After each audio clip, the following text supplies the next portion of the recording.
ಚಿದಂಬರ ಹರಿ ಶಿವ ಶಿವ ಶಿವ ಶಿವ ಸಾಂಬ ಚಿದಂಬರ ಹರ ಹರ ಹರ Samba Chidambara Shiva Shiva Shiva Shiva Samba Chidambara Harihara Harihara Samba Chidambara Bola Chidambara Rajaram Maharaj ಕಿ ಜೈ.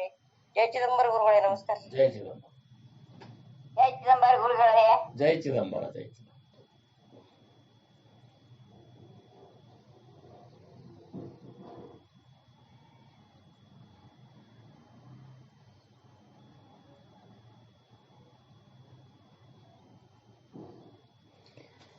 राजाधिराज सद्गुरुनाथ महाराज की जय. श्री गुरुदेव दत्त.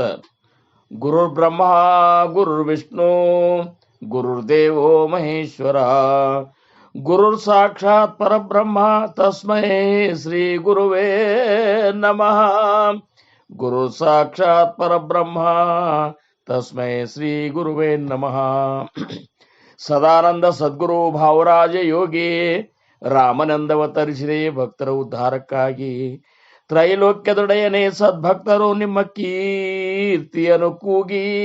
ನಮಸ್ಕಾರ ಗುರುರಾಯ ಶ್ರೀರಾಮಚಂದ್ರ ಯೋಗಿ. ನಮಸ್ಕಾರ ಗುರುರಾಯ ಶ್ರೀರಂಗ ಯೋಗಿ. ಜಯ ಜಯ ರಘುವೀರ ಸಮರ್ಥ.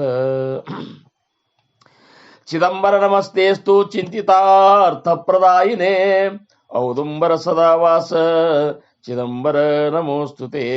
ಔದುಂಬರ ನಿವಾಸ ಭಕ್ತಾಭಿಮಾನಿ ರಾಜಾಧಿರಾಜ ಶ್ರೀ ಸದ್ಗುರು ಶಿವ ಚಿದಂಬರೇಶ್ವರ ಮಹಾರಾಜ್ की जय. श्री सद्गुरुदास राजा राम महाराज की जय. सकल साधु संत महाराज की जय. जय जय रघुवीर समर्थ. ಭಕ್ತಿಯೊಳು ತುಕಾರಾಮ ಅನುಭವದಲ್ಲಿ ಜ್ಞಾನದೇವ. ಶಾಂತಿಯೊಳು ಏಕನಾಥ ವೈರಾಗ್ಯದಳು ಶುಕಮುನೀತ. ನಮಸ್ಕಾರ ಗುರುವೇ ಶ್ರೀ ಸದ್ಗುರು ರಂಗನಾಥ. ಜಯ ಜಯ ರಘುವೀರ ಸಮರ್ಥ. ಶಿವ ಶಿವ ಶಿವ ಶಿವ ಸಾಂಬ ಚಿದಂಬರ ಹರ ಹರ ಹರ ಹರ ಸಾಂಬ ಚಿದಂಬರ. ಶಿವ ಶಿವ ಶಿವ ಶಿವ ಸಾಂಬ ಚಿದಂಬರ ಹರ ಹರ ಹರ ಹರ ಸಾಂಬ ಚಿದಂಬರ. ಶಿವ ಶಿವ ಶಿವ ಶಿವ ಸಾಂಬ ಚಿದಂಬರ ಹರ ಹರ ಹರ ಹರ ಸಾಂಬ ಚಿದಂಬರ. ಶಿವ ಶಿವ ಶಿವ ಶಿವ ಸಾಂಬ ಚಿದಂಬರ ಹರ ಹರ ಹರ ಹರ ಸಾಂಬ ಚಿದಂಬರ. ಶಿವ ಶಿವ ಶಿವ ಶಿವ ಸಾಂಬ ಚಿದಂಬರ ಹರ ಹರ ಹರ ಹರ ಸಾಂಬ ಚಿದಂಬರ.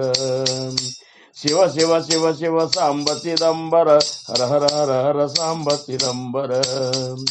ಶಿವ ಶಿವ ಶಿವ ಶಿವ ಸಾಂಬ ಚಿದಂಬರ ಹರಿಹರ ಹರಿಹರ ಸಾಂಬ ಚಿದಂಬರ. ಶಿವ ಶಿವ ಶಿವ ಶಿವ ಸಾಂಬ ಚಿದಂಬರ ಹರಿಹರ ಹರಿಹರ ಸಾಂಬ ಚಿದಂಬರ. ಶಿವ ಶಿವ ಶಿವ ಶಿವ ಸಾಂಬ ಚಿದಂಬರ ಹರಿಹರ ಹರಿಹರ ಸಾಂಬ ಚಿದಂಬರ.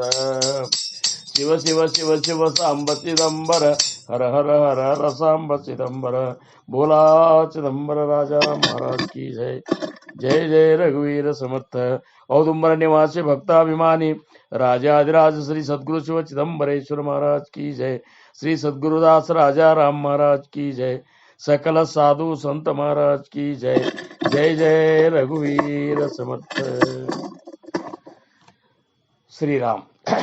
ಪ್ರಪ್ರಥಮವಾಗಿ ನನ್ನ ಆರಾಧ್ಯ ದೈವತ್ವವಾಗಿರುವಂತಹ ಶ್ರೀ ಸದ್ಗುರು ಸಮರ್ಥ ರಂಗರಾವ್ ಮಹಾರಾಜರು ಶ್ರೀ ಕ್ಷೇತ್ರ ಕೂಪಗಡ್ಡಿ ಅವರ ದಿವ್ಯ ಚರಣಾರವಿಂದಗಳಿಗೆ ನನ್ನ ಅನಂತ ಅನಂತ ಕೋಟಿ ದಂಡವತ ಪ್ರಣಾಮಗಳನ್ನು ಸಲ್ಲಿಸಿ, ಪೂರ್ಣಾವತಾರಿಗಳು ಪರಬ್ರಹ್ಮ ಸ್ವರೂಪಿಗಳು ಆಗಿರುವಂತಹ ಶ್ರೀ ಸದ್ಗುರು ಶಿವ ಚಿದಂಬರೇಶ್ವರ ಮಹಾರಾಜರ ದಿವ್ಯ ಚರಣಗಳಿಗೆ ಮತ್ತು ಅವರ ಅತ್ಯಂತ ಅಂತರಂಗದ ಶಿಷ್ಯ ಶ್ರೇಷ್ಠ, ಭಕ್ತ ಶ್ರೇಷ್ಠ, ದಾಸ ಶ್ರೇಷ್ಠರು ಆಗಿರುವಂತಹ ಶ್ರೀ ಸದ್ಗುರು ದಾಸ್ ರಾಜಾರಾಮ್ ಮಹಾರಾಜರ ದಿವ್ಯ ಚರಣಾರವಿಂದಿಗಳಿಗೂ ನನ್ನ ಅನಂತ ಅನಂತ ಕೋಟಿ ದಂಡವತ ಪ್ರಣಾಮಗಳನ್ನು ಸಲ್ಲಿಸಿ, ಮಹಾಸ್ವಾಮಿಯ ಪರಾವತಾರವೇ ಆಗಿರುವಂತಹ ಅಗಡಿಯ ಆನಂದವನ ಕ್ಷೇತ್ರದ ಕ್ಷೇತ್ರಾಧಿಪತಿಗಳಾಗಿರುವಂತಹ ಶ್ರೀ ಸದ್ಗುರು ಶೇಷಾಚಲ ಗುರು ಮಹಾರಾಜರ ದಿವ್ಯ ಚರಣಾರವಿಂದಿಗಳಿಗೂ ನನ್ನ ಅನಂತ ಅನಂತ ಕೋಟಿ ದಂಡವತ ಪ್ರಣಾಮಗಳನ್ನು ಸಲ್ಲಿಸಿ, ಈ ಒಂದು ಅಪೂರ್ವವಾದಂತಹ ಅಭಂಗ ಸತ್ಸಂಗ ಕಾರ್ಯಕ್ರಮದ ಸಂಪೂರ್ಣ ರೂವಾರಿಗಳು, ಕರುಣಾಮೂರ್ತಿಗಳು ಆಗಿರುವಂತಹ ಪರಮ ಪೂಜ್ಯ ಸಂತ ಶ್ರೇಷ್ಠ ಶ್ರೀ ಗುರು ಚಿದಂಬರ ದೀಕ್ಷಿತ ಗುರು ಮಹಾರಾಜರ ದಿವ್ಯ ಪಾದಾರವಿಂದಗಳಿಗೆ ನನ್ನ ಅನಂತ ಅನಂತ ಭಕ್ತಿಪೂರ್ವಕ ನಮಸ್ಕಾರಗಳನ್ನು ಸಲ್ಲಿಸಿ, ಪ್ರತಿನಿತ್ಯದಲ್ಲಿ ಜರುಗುವಂತಹ ಈ ಒಂದು ಅಭಂಗ ಸತ್ಸಂಗವನ್ನ ಅತ್ಯಂತ ವ್ಯವಸ್ಥಿತವಾಗಿ ಮತ್ತು ಭಕ್ತಿಪೂರ್ವಕವಾಗಿ ಒಳ್ಳೆಯ ಜವಾಬ್ದಾರಿಯಿಂದ ನಡೆಸಿಕೊಂಡು ಬರುತ್ತಿರುವಂತಹ ನಮ್ಮೆಲ್ಲರ ಆತ್ಮೀಯ ಗುರು ಭಗಿನಿಯರುಗಳಿಗೆ ನನ್ನ ಶಿರಸಾಷ್ಟಾಂಗ ನಮಸ್ಕಾರಗಳನ್ನು ಸಲ್ಲಿಸಿ, ಇನ್ನು ಇವತ್ತಿನ ಈ ಒಂದು ಸತ್ಸಂಗ ಕಾರ್ಯಕ್ರಮದಲ್ಲಿ ಉಪಸ್ಥಿತರಿರುವಂತಹ ಎಲ್ಲ ತಾಯಂದಿರಿಗೆ, ಗುರು ಹಿರಿಯರಿಗೆ, ಗುರು ಬಂಧುಗಳಿಗೆ, ಗುರು ಭಗಿನಿಯರಿಗೆ ಎಲ್ಲರಿಗೂ ನನ್ನ ಶಿರಸಾಷ್ಟಾಂಗ ನಮಸ್ಕಾರಗಳನ್ನು ಸಲ್ಲಿಸಿ, ನಾವು ನೀವುಗಳೆಲ್ಲ ಆ ಮಹಾಸ್ವಾಮಿಯ ಕೃಪೆಯಿಂದ, ಸದ್ಗುರು ಸಮರ್ಥ ರಂಗರಾವ್ ಮಹಾರಾಜರ ಕೃಪೆಯಿಂದ ಅವರು ನುಡಿಸಿದಂತಹ 2 ವಿಚಾರಗಳನ್ನು ಸದ್ಗುರುದಾಸ ರಾಜಾರಾಮ್ ಮಹಾರಾಜರಿಂದ ರಚಿತವಾಗಿರುವಂತಹ ಗುರುಭಕ್ತಿಯ ಮೇಲಿನ ಅಭಂಗದ ಮೇಲೆ ನಾವು ನೀವುಗಳೆಲ್ಲ ಇವತ್ತು ಚಿಂತನೆ ಮಾಡೋಣ. ಬಹಳ ಸಂತೋಷ ಅನಿಸ್ತದ. 41ನೇ ಸತ್ಸಂಗ ಇದು.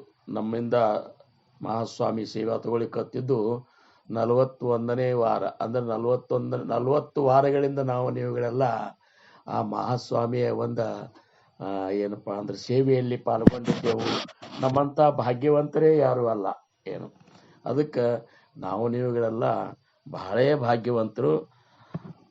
ಅಂಥದ್ದು ಯಾಕೆ ನಮಗೆ ಈ ಭಾಗ್ಯ ಒದಗಿ ಬಂತು ಅಂದ್ರೆ, ಸದ್ಗುರುಗಳಿಗೆ ಶರಣು ಹೋದೆವು, ಅಥವಾ ಸದ್ಗುರುಗಳು ನಮ್ಮನ್ನ ಏನಪ್ಪಾ ಅಂದ್ರೆ ತಮ್ಮ ಚರಣದೊಳಗೆ ಜಾಗ ಕೊಟ್ಟರು ಅಂಥೇಳಿ ಇಂಥ ಎಲ್ಲ ಅವಕಾಶಗಳು ನಮಗೆ ನಿಮಗೆ ಒದಗಿ ಬರ್ತಾವ. ಯಾಕಂದ್ರೆ ಗುರುನಾಥನಿಗೆ ನಾವು ಶರಣು ಹೋಗೋದಕ್ಕಿಂತ ಗುರುನಾಥ ನಮ್ಮನ್ನ ತನ್ನ ಒಂದು ಚರಣದೊಳಗೆ, ತನ್ನ ಒಂದು ಜಾಗದೊಳಗೆ, ತನ್ನ ಒಂದು ಇದಕ್ಕೆ ಅಪಗೋತಲ್ಲ. ಇದು ಬಹಳ ಮುಖ್ಯ. ಗುಣ ದೋಷ ಯಾತಿ ನ ವಿಚಾರಿ ಕಾಹಿ ಠಾವದಿಲ್ಲ ಪಾಯಿ ಆಪುಲಿಯ ಅಂಥೇಳಿ ಸಂತ ತುಕೋಬ್ಬರಾಯರು ಏನಂತಾರ, ಸದ್ಗುರುನಾಥ ನಮ್ಮ ಗುಣದೋಷಗಳನ್ನು ಏನೂ ವಿಚಾರ ಮಾಡಲಿಲ್ಲ, ತಮ್ಮ ಚರಣದೊಳಗೆ ನಮಗೆ ಜಾಗ ಕೊಟ್ಟ ಅಂತ ಹೇಳಿ ಇಂತಿಂಥ ಅವಕಾಶಗಳು ನಮಗೆ ಒದಗಿ ಬರ್ತಾವ. ಸದ್ಗುರು ಸಮರ್ಥ ರಂಗರಾವ್ ಮಹಾರಾಜರು ಬೇರೆ ಅಲ್ಲ, ಸದ್ಗುರು ಸಮರ್ಥ ಏನಪ್ಪಾ ಅಂದ್ರೆ ಚಿದಂಬರೇಶ್ವರ ಮಹಾರಾಜರು ಬೇರೆ ಅಲ್ಲ, ದಾಸ ರಾಜಾರಾಮ್ ಮಹಾರಾಜರು ಬೇರೆ ಅಲ್ಲ. ಆಗಿ ಹೋದಂತಹ ಒಂದು ಪರಬ್ರಹ್ಮ ಸ್ಥಿತಿಗೆ ಮುಟ್ಟಿದಂತಹ ಸದ್ಗುರುವರ್ಯರು, ಸಂತವರ್ಯರು ಇವರೆಲ್ಲರ ರೂಪಗಳು ಬೇರೆ ಇದ್ರು ಸಹಿತ ಸ್ವರೂಪ ಮಾತ್ರ ಒಂದೇ ಅನ್ನುವಂಥದ್ದು ಏನದಲ್ಲ, ಈ ಒಂದು ಮಟ್ಟಕ್ಕೆ ಭಕ್ತ ಹೋಗಿ ಮುಟ್ಟಿದಾಗ ಮಾತ್ರ ಅವನ ಆಧ್ಯಾತ್ಮಿಕ ಪ್ರಯಾಣ ಶುರುವಾಗ್ತದೆ ಅಂತೇಳಿ ಜ್ಞಾನಿಗಳು ಅಭಿಪ್ರಾಯ ಪಡ್ತಾರೆ. ಈ ಒಂದು ಪರಮಾರ್ಥ ಮಾರ್ಗದೊಳಗೆ ನಾವು ಬಂದ ಮೇಲೆ, ಅಥವಾ ಸದ್ಗುರುಗಳಿಂದ ಅನುಗ್ರಹಿತರಾದ ಮೇಲೆ ನಮ್ಮ ಒಂದು ಸ್ಥಿತಿ ಹೆಂಗೆ ಬದಲಾವಣೆ ಆಗ್ಬೇಕು ಅಂದ್ರೆ, ಜಗತ್ತಿನೊಳಗೆ ಇರುವಂತಹ ಎಲ್ಲ ಆತ್ಮ ಸಾಕ್ಷಾತ್ಕಾರಿ ಸದ್ಗುರುಗಳು, ಅದೇನು ಪರಬ್ರಹ್ಮ ಸ್ವರೂಪಿ ಸದ್ಗುರುಗಳ ರೂಪ ಬೇರೆ ಇದ್ರು ಸಹಿತ ಸ್ವರೂಪ ಒಂದೇ ಅದ ಅನ್ನುವಂಥದ್ದು ಯಾವ ಭಕ್ತನಿಗೆ ಇದು ಸಂಪೂರ್ಣ ಏನಪ್ಪಾ ಅಂದ್ರೆ ನಿಶ್ಚಿತ ಆಗ್ತದ, ಅವನಂತ ಭಾಗ್ಯವಂತರೇ ಯಾರು ಅಲ್ಲ ಅಂತೇಳಿ ಜ್ಞಾನಿಗಳ ಅಭಿಪ್ರಾಯ ಪಡ್ತಾರೆ. ಅಂಥದ್ದು ಮನುಷ್ಯ ಜನ್ಮ ಸಿಗುವುದೇ ಬಹಳ ಮುಖ್ಯ. ಅಂಥದ್ರೊಳಗೆ ಸತ್ಸಂಗ ಸಿಗೋದು ಮುಖ್ಯ. ಆಮೇಲೆ ಸದ್ಗುರುಗಳು ಅಂತ ಅಲಭ್ಯ ಲಾಭವಾಗಿರುವಂತಹ ಸದ್ಗುರುಗಳು ನಮಗೆ ಏನಪ್ಪಾ ಅಂದ್ರೆ ಅನುಗ್ರಹ ಮಾಡೋದು ಬಹಳ ಮುಖ್ಯದ. ಅನುಗ್ರಹ ಮಾಡಿದ ಮೇಲೆ ಸದ್ಗುರುವಿನ ಹೊರತಾಗಿ ಅನ್ಯ ದೇವರೇ ಇಲ್ಲ ಅಂತ ತಿಳ್ಕೊಳ್ಳುವಂತಹ ಒಂದು ಸ್ಥಿತಿ ಏನದಲ್ಲ, ಆ ಭಕ್ತಿಗೆ ಬರೋದು ಅವನಂತ ಧನ್ಯತಮ ಏನಪ್ಪಾ ಜೀವಿನೇ ಯಾರು ಅಲ್ಲ. ಅಂತ ಒಂದು ಪುಣ್ಯವಂತ, ಅಂತ ಒಂದು ಭಾಗ್ಯವಂತ. ಯಾಕಂದ್ರೆ ಸದ್ಗುರುಗಳಿಂದ ಅನುಗ್ರಹಿತ ಆದ್ಮೇಲೆ ಸದ್ಗುರುನೇ ಸರ್ವಸ್ವ ಅಂತೇಳಿ ತಿಳ್ಕೊಳ್ಳಂತ ಭಕ್ತರು ಎಷ್ಟು ಮಂದಿ ಸಿಗ್ತಾರಂದ್ರ ಲಕ್ಷಾನ್ಮದೆ ಏಕಂತ, ಲಕ್ಷಕ್ಕೊಬ್ಬರು, ಸಾವಿರಕ್ಕೊಬ್ಬರು ಹಿಂಗ್ ಸಿಗ್ಬೋದು. ಅವರವ್ರ ಒಂದು ಸುಕೃತದ ಮೇಲೆ ಆ ಒಂದು ಸ್ಥಿತಿ ಅವ್ರಿಗೆ ಪ್ರಾಪ್ತ ಆಗ್ತದೆ. ಅದ್ರ ಜೊತೆ ಸುಕೃತದ ಜೊತೆ ಅವ್ರ ಒಂದು ನಂಬಿಕೆ, ಆಮೇಲೆ ಸದ್ಗುರುನ ಮೇಲೆ ಸಂಪೂರ್ಣ ಏನಪ್ಪಾ ಅಂದ್ರೆ ಶರಣಾಗತಿ, ಸರ್ವಾರ್ಪಣ ಭಾವ, ಆಮೇಲೆ ಅನನ್ಯ ಸೇವಾ, ಇವೆಲ್ಲನೂ ಅಲ್ಲಿ ಏನಾಗ್ತಾವ ಅಂದ್ರೆ ಕನ್ಸಿಡರ್ ಆಗ್ತಾವ.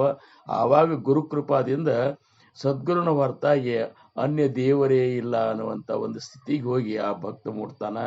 ಅದನ್ನೇ ದಾಸ ರಾಜಾರಾಮ್ ಮಹಾರಾಜರಂದ್ರು, ಗುರು ಮಾತಾ ಪಿತಾ ಗುರುಚಿ ದೈವತ ಗುರು ಮುಕ್ತಿದಾತ ಐಸೆ ಮಾನಿ. ಇಷ್ಟು ತಿಳ್ಕೊ ಅಂತದ್, ಇಷ್ಟು ತಿಳ್ಕೊಂಡು ಬಿಡ್ರಿಪ್ಪ ಅಂತಂತಾರವ್ರು. ಇಷ್ಟು ಯಾರು ತಿಳ್ಕೊಂಡ್ರಲ್ಲ ಸಹಜ ಸಾಧನ ಗುರುಕೃಪಾ ಜಾಣ. ಗುರುಕೃಪಾ ಆಗ್ಲಿಕ್ಕೆ ಬಹಳಷ್ಟು ಏನಪ್ಪಾ ಅಂದ್ರೆ ನೀವು ಶ್ರಮ ಪಡ್ಬೇಕನ್ನುವಂತ ಕಾಣಿಲ್ಲ. ಕೇವಲ ನಮ್ಮ ಅಂತರಂಗದೊಳಗೆ ಹೆಂಗಿರ್ಬೇಕಂದ್ರೆ ಗುರು ಮಾತಾ ಪಿತಾ, ಗುರುವೇ ನನ್ನ ತಾಯಿ, ಗುರುವೇ ನನ್ನ ತಂದೆ, ಗುರು ಮಾತಾ ಪಿತಾ, ಗುರುಚಿ ದೈವತ, ನನ್ನ ದೇವರು ಅಥವಾ ದೇವರ ಯಾರಾದ್ರೆ ಅವ್ರು ನನ್ನ ಗುರುನೇ ಇದ್ದಾನ. ಗುರು ಮಾತಾ ಪಿತಾ, ಗುರುಚಿ ದೈವತ, ಗುರು ಮುಕ್ತಿದಾತ ಐಸೇಮಾನಿ. ಜನನ ಮರಣ ಚಕ್ರದಿಂದ ನನ್ನನ್ನು ಬಿಡುಗಡೆ ಮಾಡೋರು ಯಾರಾದರೂ ಇದ್ರ ಅದು ನನ್ನ ಸದ್ಗುರು ಅಂತ ತಿಳ್ಕೊಂಡು ಬಿಟ್ಟು ಅಂದ್ರೆ ಯಾವ ಭಕ್ತ ಅಂತ ಒಂದು ಪುಣ್ಯವಂತ ಭಕ್ತ ಅಲ್ಲಿ ಆ ಮಟ್ಟಕ್ಕೆ ಹೋಗಿ ಮುಟ್ತಾನಲ್ಲ, ಅವಾಗ ಗುರುಕೃಪಾ ಅನ್ನುವಂಥದ್ದು ಸಹಜವಾಗಿ ಪ್ರಾಪ್ತ ಆಗ್ತದೆ ಅಂತಂತಾರೆ. ಗುರುಕೃಪೆ ವಿನನಾಯಿ ಆತ್ಮಜ್ಞಾನ. ಅವ್ರ ದಾಸ ರಾಜಾರಾಮ್ ಮಹಾರಾಜರಂತಾರ, ಆತ್ಮಜ್ಞಾನ ವಿನಾಪಾರ್ಥ ಸರ್ವಕರ್ಮನಿರತಕ್ಕ. ನೀವು ಪರಮಾರ್ಥದೊಳಗೆ ಬಂದ ಮೇಲೆ ಆ ಪರಮಾತ್ಮನ ಆ ಪರವಸ್ತು ಎಲ್ಲೆಲ್ಲಿ ಅಡಗ್ಯದ ಅನ್ನುವಂತಹದ್ದು ನಿನಗ ಅನುಭವಕ್ಕೆ ಬರಲಿಲ್ಲ ಅಂದ್ರೆ ನೀನು ಎಷ್ಟು ಕಾಲ ಇದ್ರೊಳಗಿದ್ರು ಸಹಿತ ಅದಕ್ಕೆ ಏನಪ್ಪಾ ಅಂದ್ರೆ ಅದಕ್ಕೊಂದು ನಿನಗೆ ಸಮಾಧಾನ ಅನ್ನುವಂಥದ್ದು ಪ್ರಾಪ್ತ ಆಗ್ಲಿಕ್ಕೆ ಸಾಧ್ಯ ಇಲ್ಲ ಅಂತಾರ. ಅದಕ್ಕೆ ಅಣುರೇಣು ತೃಣ ಕಾಷ್ಟದಲ್ಲಿ ತುಂಬಿದಂತಹ ಆ ಪರವಸ್ತುವೇ ನಿನ್ನ ಗುರುವಿದ್ದಾನ. ಅವನ ರೂಪ ಬೇರೆ ಇರ್ಬೋದು, ಸ್ವರೂಪ ಏನದಲ್ಲ ಅದು ಚರಾಚರದಲ್ಲಿ ತುಂಬ್ಯದ ಅಂತ ತಿಳ್ಕೊಂಡ ಎಲ್ಲ ಕಡೆನೂ ತನ್ನ ಗುರುವಿನ ಒಂದು ಸ್ವರೂಪ ಅಡೆಯದಂತ ತಿಳ್ಕೋದೇನದಲ್ಲ, ಆ ಪರಮಾತ್ಮನ ಸ್ವರೂಪ ಎಲ್ಲ ಕಡೆ ತುಂಬ್ಯದಂತ ತಿಳ್ಕೊಳ್ಳೋದು ಅಥವಾ ತಿಳ್ಕೋದಕ್ಕಿಂತ ಅಂಥ ಒಂದು ನಿಶ್ಚಿತವಾದಂಥ ದೃಢ ನಿರ್ಧಾರ, ಆ ಒಂದು ಅನುಭವ ಅವಾಗ ಆಗ್ತಿತ್ತು ಅಂದ್ರೆ ಅದಕ್ಕೆ ಆತ್ಮಜ್ಞಾನ ಅಂತಾರೆ. ಆತ್ಮಜ್ಞಾನ ಅಂದ್ರೆ ಅದೊಂದು ಬೇರೆ ಜ್ಞಾನ ಏನಿಲ್ಲ, ಪರಮಾತ್ಮನ ಅಸ್ತಿತ್ವದ ಅರಿವು ನಮಗೆ ಅನುಭವಕ್ಕೆ ಬರುವುದೇ ಆತ್ಮಜ್ಞಾನ ಅನ್ನಿಸ್ಕೊತದೆ. ಅಂಥ ಒಂದು ಧನ್ಯತಮವಾದ ಜೀವನ ನಮ್ಮದು ನಿಮ್ಮದು ಆಗಲಿ ಅಂತೇಳಿ ಏನಪ್ಪ ಅಂದ್ರೆ ನಮ್ಮ ಗುರು ಚಿದಂಬರ ದೀಕ್ಷಿತ ಮಹಾರಾಜರು ನಮಗಿಂತ ಒಂದು ಸತ್ಸಂಗವನ್ನು ಒದಗಿಸಿಕೊಟ್ಟಾರ. ಪ್ರತಿನಿತ್ಯದೊಳಗೆ ದಾಸರಾಜಾರಾಮ್ ಮಹಾರಾಜದಾಗ್ಲಿ, ಸಂತ ವಿಠಾಬಾಯಿ ಅವ್ರದ್ದಾಗ್ಲಿ ಅಂದ್ರೆ ಈ ಅಭಂಗಗಳನ್ನು ಚಿಂತನೆ ಮಾಡುವಂತ ಅವಕಾಶವನ್ನು ನಮಗೆ ಕೊಟ್ಟಾರಲ್ಲ. ಈ ಕಾಯ ದ್ಯಾವ್ಯತ್ಯಾಸಿ ವಾವೆ ಉತ್ತರಾಯಿ ಠೇವಿತೋ ಪಾಯಿ ಜೀವತೋಡ, ಇಂಥ ಸಂತರ ಉಪಕಾರವನ್ನ ಎಷ್ಟಂತೂ ವರ್ಣನ ಮಾಡಲಿ ಅಂತೇಳಿ ಸಂತ ತುಕೋಬ್ಬಾರಾಯರ ಅಂತಾರು. ಸಂತ ತುಕೋಬ್ಬಾರಾಯರ್ ಅಂತಾರ, ಏನು ಕಾಯವಾಣು ಆತ ನಪೂರೆ ವಾಣಿ.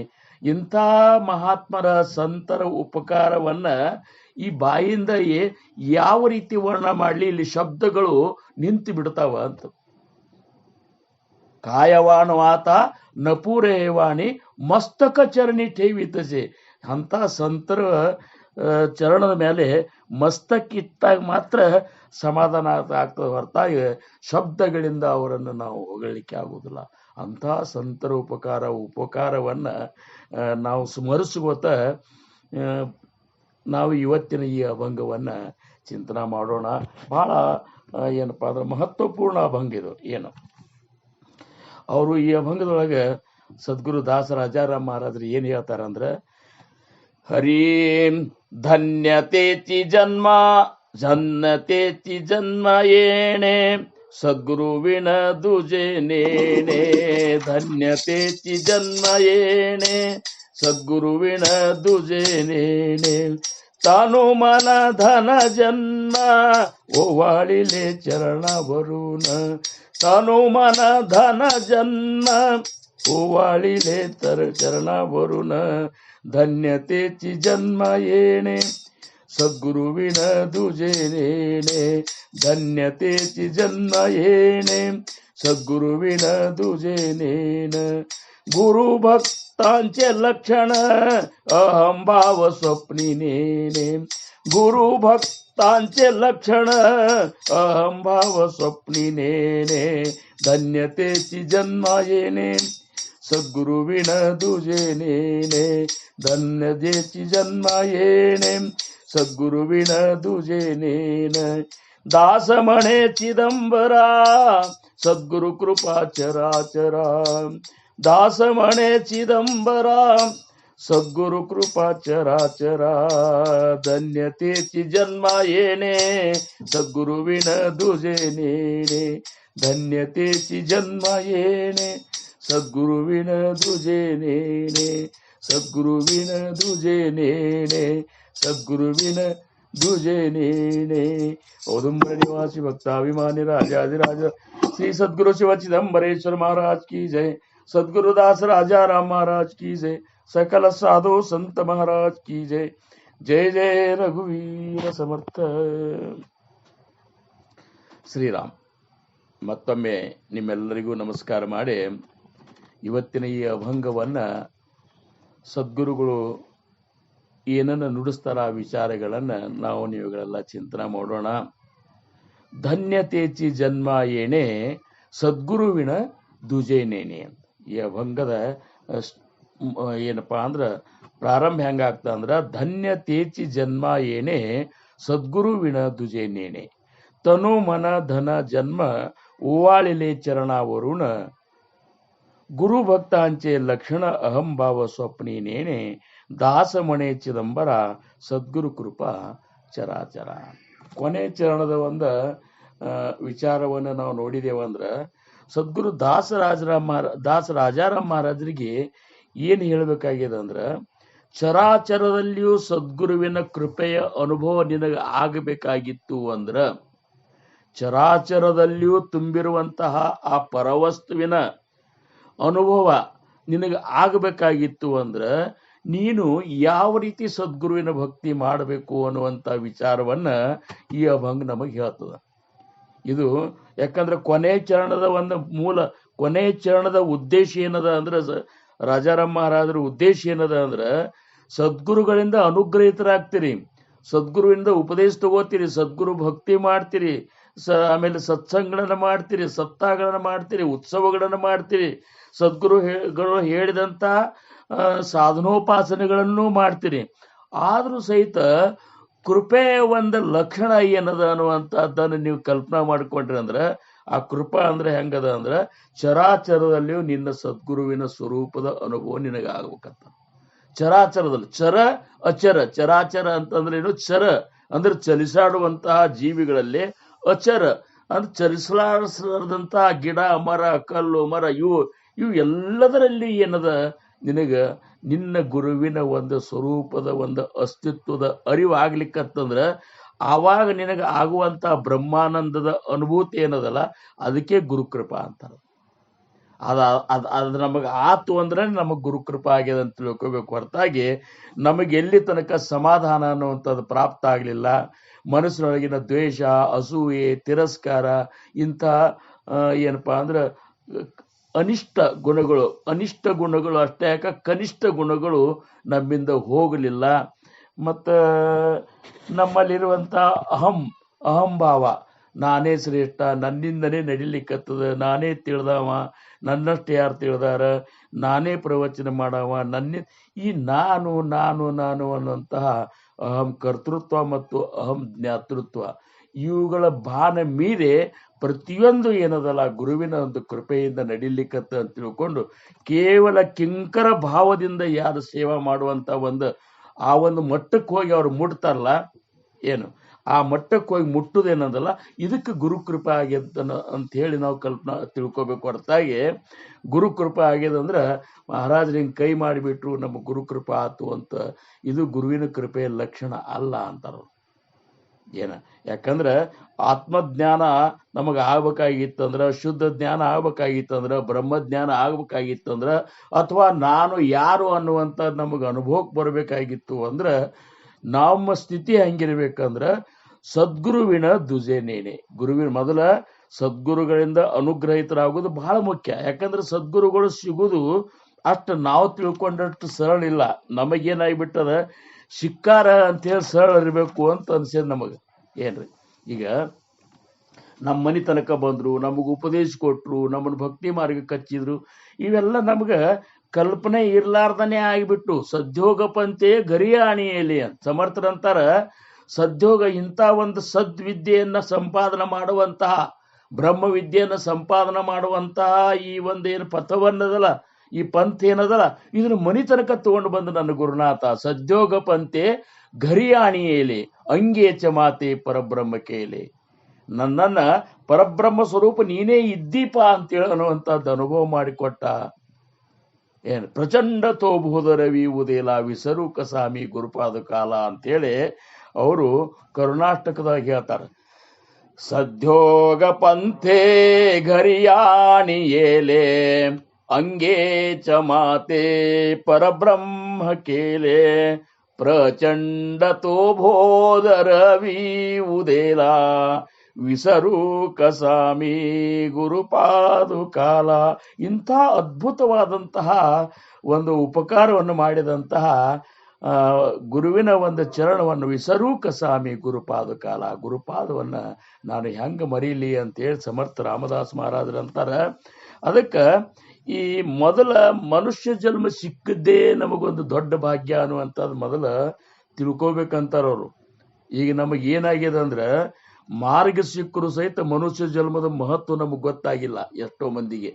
ಏನ್ರಿ ಮಾರ್ಗ ಸಿಕ್ಕದ, ಸದ್ಗುರುಗಳು ಸಿಕ್ಕಾರ, ಸತ್ಸಂಗ ಮಾಡ್ತೇವೆ, ಆದ್ರೂ ಮನುಷ್ಯ ಜನ್ಮ ಎಷ್ಟು ಮಹತ್ವಪೂರ್ಣ ಅದ ಅಂದ್ರ ಇಲ್ಲಿಯ ಪ್ರತಿಯೊಂದು ಕ್ಷಣಗಳನ್ನು ನೀನು ಆನಂದದಿಂದ ಅನುಭವಿಸಬೇಕಾಗಿದೆ ಅಂತಾರವ್ರು. ಉಳಿಕಿದ್ರೆ ಹಿಂದಿನ ಜನ್ಮದಾಗ ಈ ಅವಕಾಶ ನಿನಗಿದ್ದಿದ್ದಿಲ್ಲ. ಅದು ಹೆಂಗದ ಅಂದ್ರೆ ಒಬ್ಬರ ಆದಿಂದಾಗ ಬದುಕಬೇಕಾಗಿತ್ತು, ಅವ್ರು ಹಾಕಿ ತಿನ್ಬೇಕಾಗಿತ್ತು, ಅವ್ರು ದುಡಿಸ್ಕೊಂಡಂಗೆ ದುಡಿಬೇಕಾಗಿತ್ತು, ಬಡದ್ರ ಬಡಿಸ್ಕೋಬೇಕಾಗಿತ್ತು. ಇವೆಲ್ಲ ಏನಂದ್ರ ಇದ್ರ ಹಿಂದಿನ ಜನ್ಮದೊಳಗ ಇರುವಂತ ಸ್ಥಿತಿ ನಮ್ಮದಾಗಿತ್ತು. ಆದರೆ ಏನಾಗಿಬಿಟ್ಟದಂದ್ರ ಇಂಥ ಮಹದ್ ಭಾಗ್ಯ ಅಂದ್ರೆ ಏನು, ಮೋಕ್ಷದ್ವಾರ ಅನ್ನುವಂತ ಮನುಷ್ಯ ಜನ್ಮ ಸಿಕ್ಕದಲ್ಲ. ಈ ಜನ್ಮದೊಳಗೆ ಪ್ರತಿಯೊಂದು ಕ್ಷಣವನ್ನ ಆ ಬ್ರಹ್ಮಾನಂದದ ನಮ್ಮ ಸ್ವರೂಪದ ಒಂದು ಆನಂದದೊಳಗೆ, ಸ್ವರೂಪ ಸಾಕ್ಷಾತ್ಕಾರದೊಳಗೆ, ಸ್ವರೂಪ ಆನಂದದೊಳಗೆ ನಾವು ಅನುಭವಿಸ್ಬೇಕು ಅನ್ನುವಂತಹದ್ದು ಈ ಒಂದು ಪ್ರಜ್ಞೆ ನಮಗೆ ಜಾಗೃತ ಆಗ್ಬೇಕಂತಾರರು. ನಾವು ಹೆಂಗ್ ಮಾಡ್ತೇವಂದ್ರ ಸತ್ಸಂಗದಾಗಿದ್ದಾಗಷ್ಟು ಸಾತ್ವಿಕ ಗುಣ ನಮ್ಮಂತಲ್ಲಿ ಇರ್ತದ, ಉತ್ಸವದಾಗಷ್ಟು ಭಕ್ತಿ ನಮ್ಮಲ್ಲಿ ತುಂಬ ತುಳುಕ್ತಿರ್ತದ, ಆಮೇಲೆ ದಾನ ಧರ್ಮಾದಿಗಳನ್ನು ಮಾಡ್ತಿರ್ತೇವು. ಖರೆ ಆದ್ರೂ ಸಹಿತ ಸಮಾಧಾನ ಅನ್ನುವಂಥದ್ದು ಎಲ್ಲಿ ಆ ಸ್ಥಾನದಾಗ ಇದ್ದಾಗ ಅನಿಸ್ತದ ಹೊರತಾಗಿ ಅದನ್ನ ಬಿಟ್ಟು ನಾವು ಮನೆಗೆ ಹೋದೇವಂದ್ರ ಮತ್ತೆ ಪ್ರಪಂಚದ ವಿಷಯ ಸುಖದೊಳಗೆ ನಮ್ಮ ಮನಸ್ಸ ತಿರುಗಾಡ್ಲಿಕ್ಕೆ ಶುರು ಮಾಡಿಬಿಡ್ತದೆ. ಮನೆಗೆ ಹೋದ್ಕೊಳ್ಳಿ ನೋಡ್ರಿ, ಅದಕ್ಕೆ ಸಮರ್ಥರಂದ್ರು ನಿರೂಪಣಿ ಹೇ ಸದ್ಬುದ್ಧಿ ಹೋತಿ ಸ್ಥಳ ತ್ಯಾಗ ಹೋತಾ ಸವೇಚಿ ಜಾತಿ काय करू रे क्रिया घडेना तुझ विण रामा मज ಕಂಠವೇನಾ. ಸಮರ್ಥರಂತಾರ ನಿರೂಪಣೆಯೇ ಸದ್ಬುದ್ಧಿ ಹೋತಿ. ಹಿಂಗ ಸತ್ಸಂಗದೊಳಗಿದ್ದಾಗ ಮಹಾತ್ಮರ ಪ್ರವಚನಗಳನ್ನ ಅಭಂಗಗಳ ಚಿಂತನ ನಾವು ಮಾಡೋ ಹೊತ್ನ್ಯಾಗ ಸದ್ಬುದ್ಧಿ ನಮಗೂ ಬಂದಿರ್ತದ, ನಿಮಗೂ ಬಂದಿರ್ತದ. ನಿರೂಪಣೆಯೇ ಸದ್ಬುದ್ಧಿ ಹೋತಿ ಸ್ಥಳ ತ್ಯಾಗ ಹೋತಾ ಸವೇಚಿ ಜಾತಿ. ಈ ಜಾಗ ಬಿಟ್ಟು ಹೋದ ಕೂಡಲೇ ಎಲ್ಲ ಮರ್ತು ಬಿಡ್ತದ. ಮತ್ತದೇ ನಾನು, ನನ್ನ ಮನಿ, ನನ್ನ ಸಂಸಾರ, ನನ್ನ ಹೆಂಡ್ರು ಮಕ್ಕಳು ಗಂಡ, ರೊಕ್ಕ ತರುವುದು ಇಡುವುದು ಕೂಡಿಸೋದು, ಟಿವಿ ಸೀರಿಯಲ್ಲ, ಇವತ್ರೊಳಗೆ ನಮ್ಮ ಮನಸ್ಸ ರಮಿಸ್ಲಿಕ್ಕತ್ತಲ್ಲ. ಇವೆಲ್ಲತ್ತೂ ರಮಿಸ್ತಿತ್ತು ಅಂದ್ರೆ ನಿಜವಾಗಿಯೂ ನೀನು ಸದ್ಗುರುಗಳಿಂದ ಅನುಗ್ರಹಿತರಾಗಿದ್ದು ಆದ್ರೂ ಸಹಿತ ನಿನ್ನ ಜನ್ಮ ಧನ್ಯತಮ ಆಗುವುದಿಲ್ಲ ಅಂತನೋ ಮಾತನ್ನ ಮೊದಲನೇ ಚರಣದಾಗ ಸಮರ್ಥರ ಇವ್ರು ದಾಸ ರಾಜಾರಾಮರಾಜರಂತಾರ. ಧನ್ಯತೆ ಚಿ ಜನ್ಮ ಏಣೆ. ಎಂಥವ್ರ ಒಂದು ಜೀವನ ಧನ್ಯ ಅಂತಂದ್ರ ಈ ಮನುಷ್ಯ ಜನ್ಮಕ್ಕೆ ಬಂದು ಎಂಥವ್ರ ಜೀವನ ಧನ್ಯತನಮ ಅನಿಸ್ತದಂದ್ರ ಸದ್ಗುರುವಿನ ದುಜೇನೇನೆ. ಅವ್ರ ಗುರುವಿನಿಂದ ಅನುಗ್ರಹಿತರಾಗಿ ಸದ್ಗುರುವಿನ ಒಂದು ಚಿಂತನದ ಹೊರತಾಗಿ, ಸದ್ಗುರುವಿನ ಒಂದು ಸ್ಮರಣದ ಹೊರತಾಗಿ, ಸದ್ಗುರುವಿನ ಒಂದು ಸೇವೆಯ ಹೊರತಾಗಿ, ಸದ್ಗುರು ಹೇಳಿಕೊಟ್ಟಂತ ಉಪಾಸನೆ ಮಾಡೋದ್ರ ಹೊರತಾಗಿ ಮತ್ತೊಂದೇನು ಅವ್ ಗೊತ್ತಿರಬಾರ್ದು. ಏನು ಅವ್ರು ಹೇಳ್ಬೇಕಾಗಿದ್ದು ಏನದ, ಸದ್ಗುರುವಿನ ದುಜೆ ಅಂದ್ರೆ ಎರಡನೇದ್ದು ಅವಾಗ ಏನೇನು ಗೊತ್ತಿರಬಾರ್ದು. ಎರಡನೇ ದೇವರು, ಮತ್ತೊಬ್ಬರು ದೇವರು, ಇವು ಸಹಿತ ಅವಾಗೇನು ಯಾವುದು ಕಲ್ಪನಾ ಬರಬಾರ್ದು. ನನ್ನ ಗುರುನೇ ಸರ್ವಸ್ವ ಅನ್ನುವಂಥ ಸ್ಥಿತಿಯೊಳಗೆ ಕೇವಲ ಗುರುವಿಗಾಗಿ ಬದುಕುವಂತ ಒಂದು ಸ್ಥಿತಿಗೆ ಹೋಗಿ ಮಿಟ್ಟಿದೆ ಅಂದ್ರೆ ಆವಾಗ ಮಾತ್ರ ನೀ ಸದ್ಗುರುಗಳಿಂದ ಮಾಡಿಕೊಂಡಿದ್ದಕ್ಕೂ, ಸದ್ಗುರುಗಳಿಂದ ಅನುಗ್ರಹಿತರಾಗಿದ್ದಕ್ಕೂ, ನಿನ್ನ ಜನ್ಮ ಮನುಷ್ಯ ಜನ್ಮ ಇಂಥ ಅಮೂಲ್ಯ ಜನ್ಮ ತೊಟ್ಕೊಂಡು ಬಂದದ್ದಕ್ಕೂ ನೀನು ಧನ್ಯ ಅಂತೇಳಿ ಅನಿಸ್ಕೋತಿ. ಯಾರಿಂದ? ಜಗತ್ತಿನಿಂದ ಅನಿಸ್ಕೋದ ಅಪೇಕ್ಷೆ ಮಾಡಬೇಡ್ರಿ ಅಂತಾರ ಅವರು. ಜಗತ್ತೇ ಹಂಗದ ಅಂದ್ರ ನಮ್ಮಿಂದ ಅವ್ರಿಗೆ ಏನಾರೇ ಒಂದ್ ಸ್ವಲ್ಪ ಅನುಕೂಲ ಇದ್ರ ಮಾತ್ರ, ಅಥವಾ ನಮ್ಮಿಂದ ಏನ್ರೆ ಪಡ್ಕೋಬೇಕು ಅನ್ನೋ ಇಚ್ಛಾ ಇದ್ರೆ ನಮಗೆ ಧನ್ಯ ಧನ್ಯನು ಅಂತಾರ, ಹೊಗಳ್ತಾರ, ಬೇಕಾದ್ ಮಾಡ್ತಾರ. ಆದ್ರೆ ಯಾವಾಗ ನಮಗ ಅವರಿಗೆ ಭೇದ ಬರ್ತದ, ಮನಸ್ಸಿನಾಗ ಏನೋ ಇದು ಆಗಿಬಿಡ್ತದ, ಅಥವಾ ನಮ್ಮಿಂದ ಅವ್ರಿಗೇನು ಉಪಯೋಗ ಇಲ್ಲ ಅನ್ನುವಂಥದ್ದು ಕಲ್ಪನಾ ಯಾವಾಗ ಬರ್ತದ, ಅದೇ ಜನರನ್ನೇ ತಗೊಳ್ತಾರ. ಅದಕ್ಕೆ ಧನ್ಯ ಧನ್ಯಪ್ಪ, ಧನ್ಯ ಧನ್ಯ ಅಂತೇಳಿ ಯಾರು ಅನ್ಬೇಕಂದ್ರ ನಮ್ಮ ಸದ್ಗುರುಗಳು ನಮಗನ್ಬೇಕು, ಮಹಾಸ್ವಾಮಿ ಅನ್ಬೇಕು, ಸಂತರು ಅನ್ಬೇಕು. ಇವರು ನಮಗೇನನ್ಬೇಕು, ಎಂಥ ಧನ್ಯತಮವಾದಂತಹ ಜೀವನಪ್ಪ ನಿಂದು, ಸಾರ್ಥಕ ಆತಂತ ಅನ್ಬೇಕಂತ. ಜಗತ್ನಾಗ ಹಂಗ ಅನ್ನುವಂಥದ್ದು ಒಂದೇ ಒಂದು ಶಬ್ದ ನಮಗೆ ಎಲ್ಲಿ ಸಿಗ್ತದೆ ಚರಿತ್ರೆದಾಗ ಅಂದ್ರ, ಜನಾರ್ದನ ಪಂತರು ಏಕನಾಥ್ ಮಹಾರಾಜರು ಮಾಡುವಂತಹ ಒಂದು ಗುರು ಸೇವೆಗೆ ಏನ್ ಸಂತುಷ್ಟರಾಗಿ ಧನ್ಯ ನೋಡಪ್ಪ ಅಂತಂದ್ರು. ಅವ್ರು ನಿನ್ನ ಜನ್ಮ ಧನ್ಯ ಅಂದ್ರು. ಆಮೇಲೆ ಅವ್ರು ಹೇಳಿದಂಗೆ ಇವ್ರು ಸಾಧನಾ ಮಾಡಿ ವಿಶೇಷ ಗಳಿಸಿದ ಮೇಲೆ ಬಾ ಅಂತೇಳಿ ಯಾವಾಗ ಆಜ್ಞಾ ಮಾಡಿದ್ರು, ಶೂಲಭಂಜ ಪರ್ವತಕ್ಕೆ ಹೋಗಿ ಏಕನಾಥ್ ಮಹಾರಾಜರು ತಪಶ್ಚರ್ಯ ಮಾಡ್ತಾರ. ಹುಡುಗ, ಸಣ್ಣ ಹುಡುಗ ವಿಶೇಷ ಗಳಿಸಿದ ಕೂಡಲೇ, ಅದನ್ನ ಈಗೊಮ್ಮೆ ಕತ್ತಿ ನಾನು ನಿಮಗೆ ಹೇಳಿರ್ಬೇಕು. ಅದನ್ನ ಆವಾಗ ವಿಶೇಷ ಗಳಿಸಿದ ಕೂಡಲೇ ಅವರು ಮನೆಗೆ ಬರ್ತಾರ. ಬಂದು ಸದ್ಗುರುಗಳಿಗೆ ಸಾಷ್ಟಾಂಗ ನಮಸ್ಕಾರ ಹಾಕ್ತಾರ. ಯಾಕಪ್ಪ ಏಕನಾಥ ಬಂದಿ, ಏನ್ ವಿಶೇಷ ಆತು ಅಂತಂದ್ರು. ಮಹಾರಾಜ್ ಹಿಂಗಾತು, ನಾನು ಧ್ಯಾನಕ್ಕೆ ಕೂತಾಗ ಸರ್ಪ ನನಗೆಲ್ಲ ಸುತ್ತಕೊಂಡು ಮ್ಯಾಲ ಹಿಂಗೆ ಇದು ಮಾಡ್ಕೊಂಡು ಕೂತಿತ್ತು. ಒಬ್ಬ ಬಂದ ಆ ಸರ್ಪ ನೋಡಿ ಸೀರಿದ ಕೂಡಲೇ ಅದು ಹೋತು ಅಂತಂದ. ಹೋತು ಅಂದ ಕೂಡಲೇ ಜನಾರ್ದನ ಪಂತ್ರ ಅಂದ್ರು, ಅಲ್ಲೋ ಅದನ್ನ ಹಂಗೆ ಬಿಡಬಾರ್ದನ್ನ, ಕೆಟ್ಟ ವಿಶೇಷ ಅಂತೂ ಹೊಡಿಬಾರ್ದನ ಅದನ್ನಂತಂದ್ರು. ಹೊಡೆದು ಬಿಡಬಾರ್ದನ್ ನೀನು ಅಂತಂದ್ರು ಜನಾರ್ದನ ಪಂತ್ರು. ಅವಾಗ ಒಂದೇ ಒಂದು ಮಾತು ಏಕನಾಥ್ ಮಹಾರಾಜರು ಅಂತಾರ, ಗುರುನಾಥ ಅದನ್ನ ಹೆಂಗ್ ಹೊಡಿಲಿ ಅಂತಂದ್ರು ಅವರು. ಯಾಕಂದ್ರ ಆ ಸರ್ಪನೊಳಗೂ ಸಹಿತ ನೀನೇ ನನಗೆ ಕಂಡಿ, ನಿನ್ನ ದರ್ಶನನೇ ಆ ಸರ್ಪದಾಗ ಆದಾಗ ನಾ ಅದನ್ನ ಹೆಂಗ್ ಹೊಡಿಲಿ ಅಂದಾಗ ಜನಾರ್ದನ ಪಂತ್ರ ಒಂದು ಮಾತಂತಾರ, ಅಂದ್ರ ಚರಾಚರದಲ್ಲಿಯೂ ಸಹಿತ ಆ ಸದ್ಗುರುವಿನ ಸ್ವರೂಪದ ಅಸ್ತಿತ್ವ ಅವ್ರಿಗೆ ಏಕನಾಥ್ ಮಹಾರಾಜರಿಗೆ ಆಗಿದ ಅನುಭವ ಕೇಳಿದ ಕೂಡಲೇ ಜನಾರ್ದನ ಪಂತ್ರ ಅಂದ್ರೆ ಸದ್ಗುರು ಗುರುಗಳೇ ಅಂದ್ರು, ಇದು ಏಕನಾಥ ಇವತ್ತು ನನ್ನ ಜೀವನ ಧನ್ಯ ಆತು ಅಂತಂದ್ರು. ನಿನ್ನಂತಹ ಒಂದು ಶಿಷ್ಯ ನನಗೆ ಪ್ರಾಪ್ತ ಆದಲ್ಲ, ನನಗೆ ನನ್ನ ಜನ್ಮದ ಸಾರ್ಥಕ ಆತು ಅಂತನ್ಬೇಕಾದ್ರೆ ಸದ್ಗುರು ಅಂತಾನ. ಶಿಷ್ಯ ಸ್ವರೂಪ ಸಾಕ್ಷಾತ್ಕಾರ ಮಾಡ್ಕೊಂಡದ ಅನುಭವ ಶಿಷ್ಯಗಾದ್ರೆ ಸದ್ಗುರು ಅಂತಾನ, ನನ್ನ ಜನ್ಮ ಇವತ್ತು ಸಾರ್ಥಕ ಆತ್ ನೋಡು, ನಿನಗೆ ಉಪದೇಶ ಕೊಟ್ಟದ್ದು. ಹಿಂಗ ಸದ್ಗುರುಗಳು ಅನ್ಬೇಕು. ಅದಕ್ಕೆ ಹಂಗ ಆಗಬೇಕಾಗಿತ್ತಂದ್ರ ಸದ್ಗುರುವಿನ ದುಜೇನೇನೆ, ಸದ್ಗುರುವಿನ ದುಜೇನೇನೆ. ಮತ್ತೊಂದು ಸದ್ಗುರುವಿನ ಬರ್ತಾಗಿ ಮತ್ತೊಂದು ಕಲ್ಪನೆ ಇರಬಾರ್ದು. ಏಕನಾಥ್ ಮಹಾರಾಜ ನೋಡ್ರಿ, ಭಾನುದಾಸರ ಮೊಮ್ಮಗನ ಮಗ ಅಂದ್ರ ಮರಿಮಮ್ಮಗ ಏಕನಾಥ್ ಮಹಾರಾಜರು. ಏಕನಾಥ್ ಅಂತ ಯಾಕೆ ಹೆಸರು ಬಂತ ಅವ್ರಿಗೆ ಅಂದ್ರ, ಹುಟ್ಟಿದ ಕೂಡಲೇ ತಂದೆ ತಾಯಿಗಳು ತೀರ್ಕೊಂಡು ಬಿಡ್ತಾರ ಅವ್ರು. ಯಾಕಂದ್ರ ಅದ್ ಯಾವ್ದೋ ಒಂದು ಇದು ಅಂತ ನೋಡ್ರಿ, ಅದು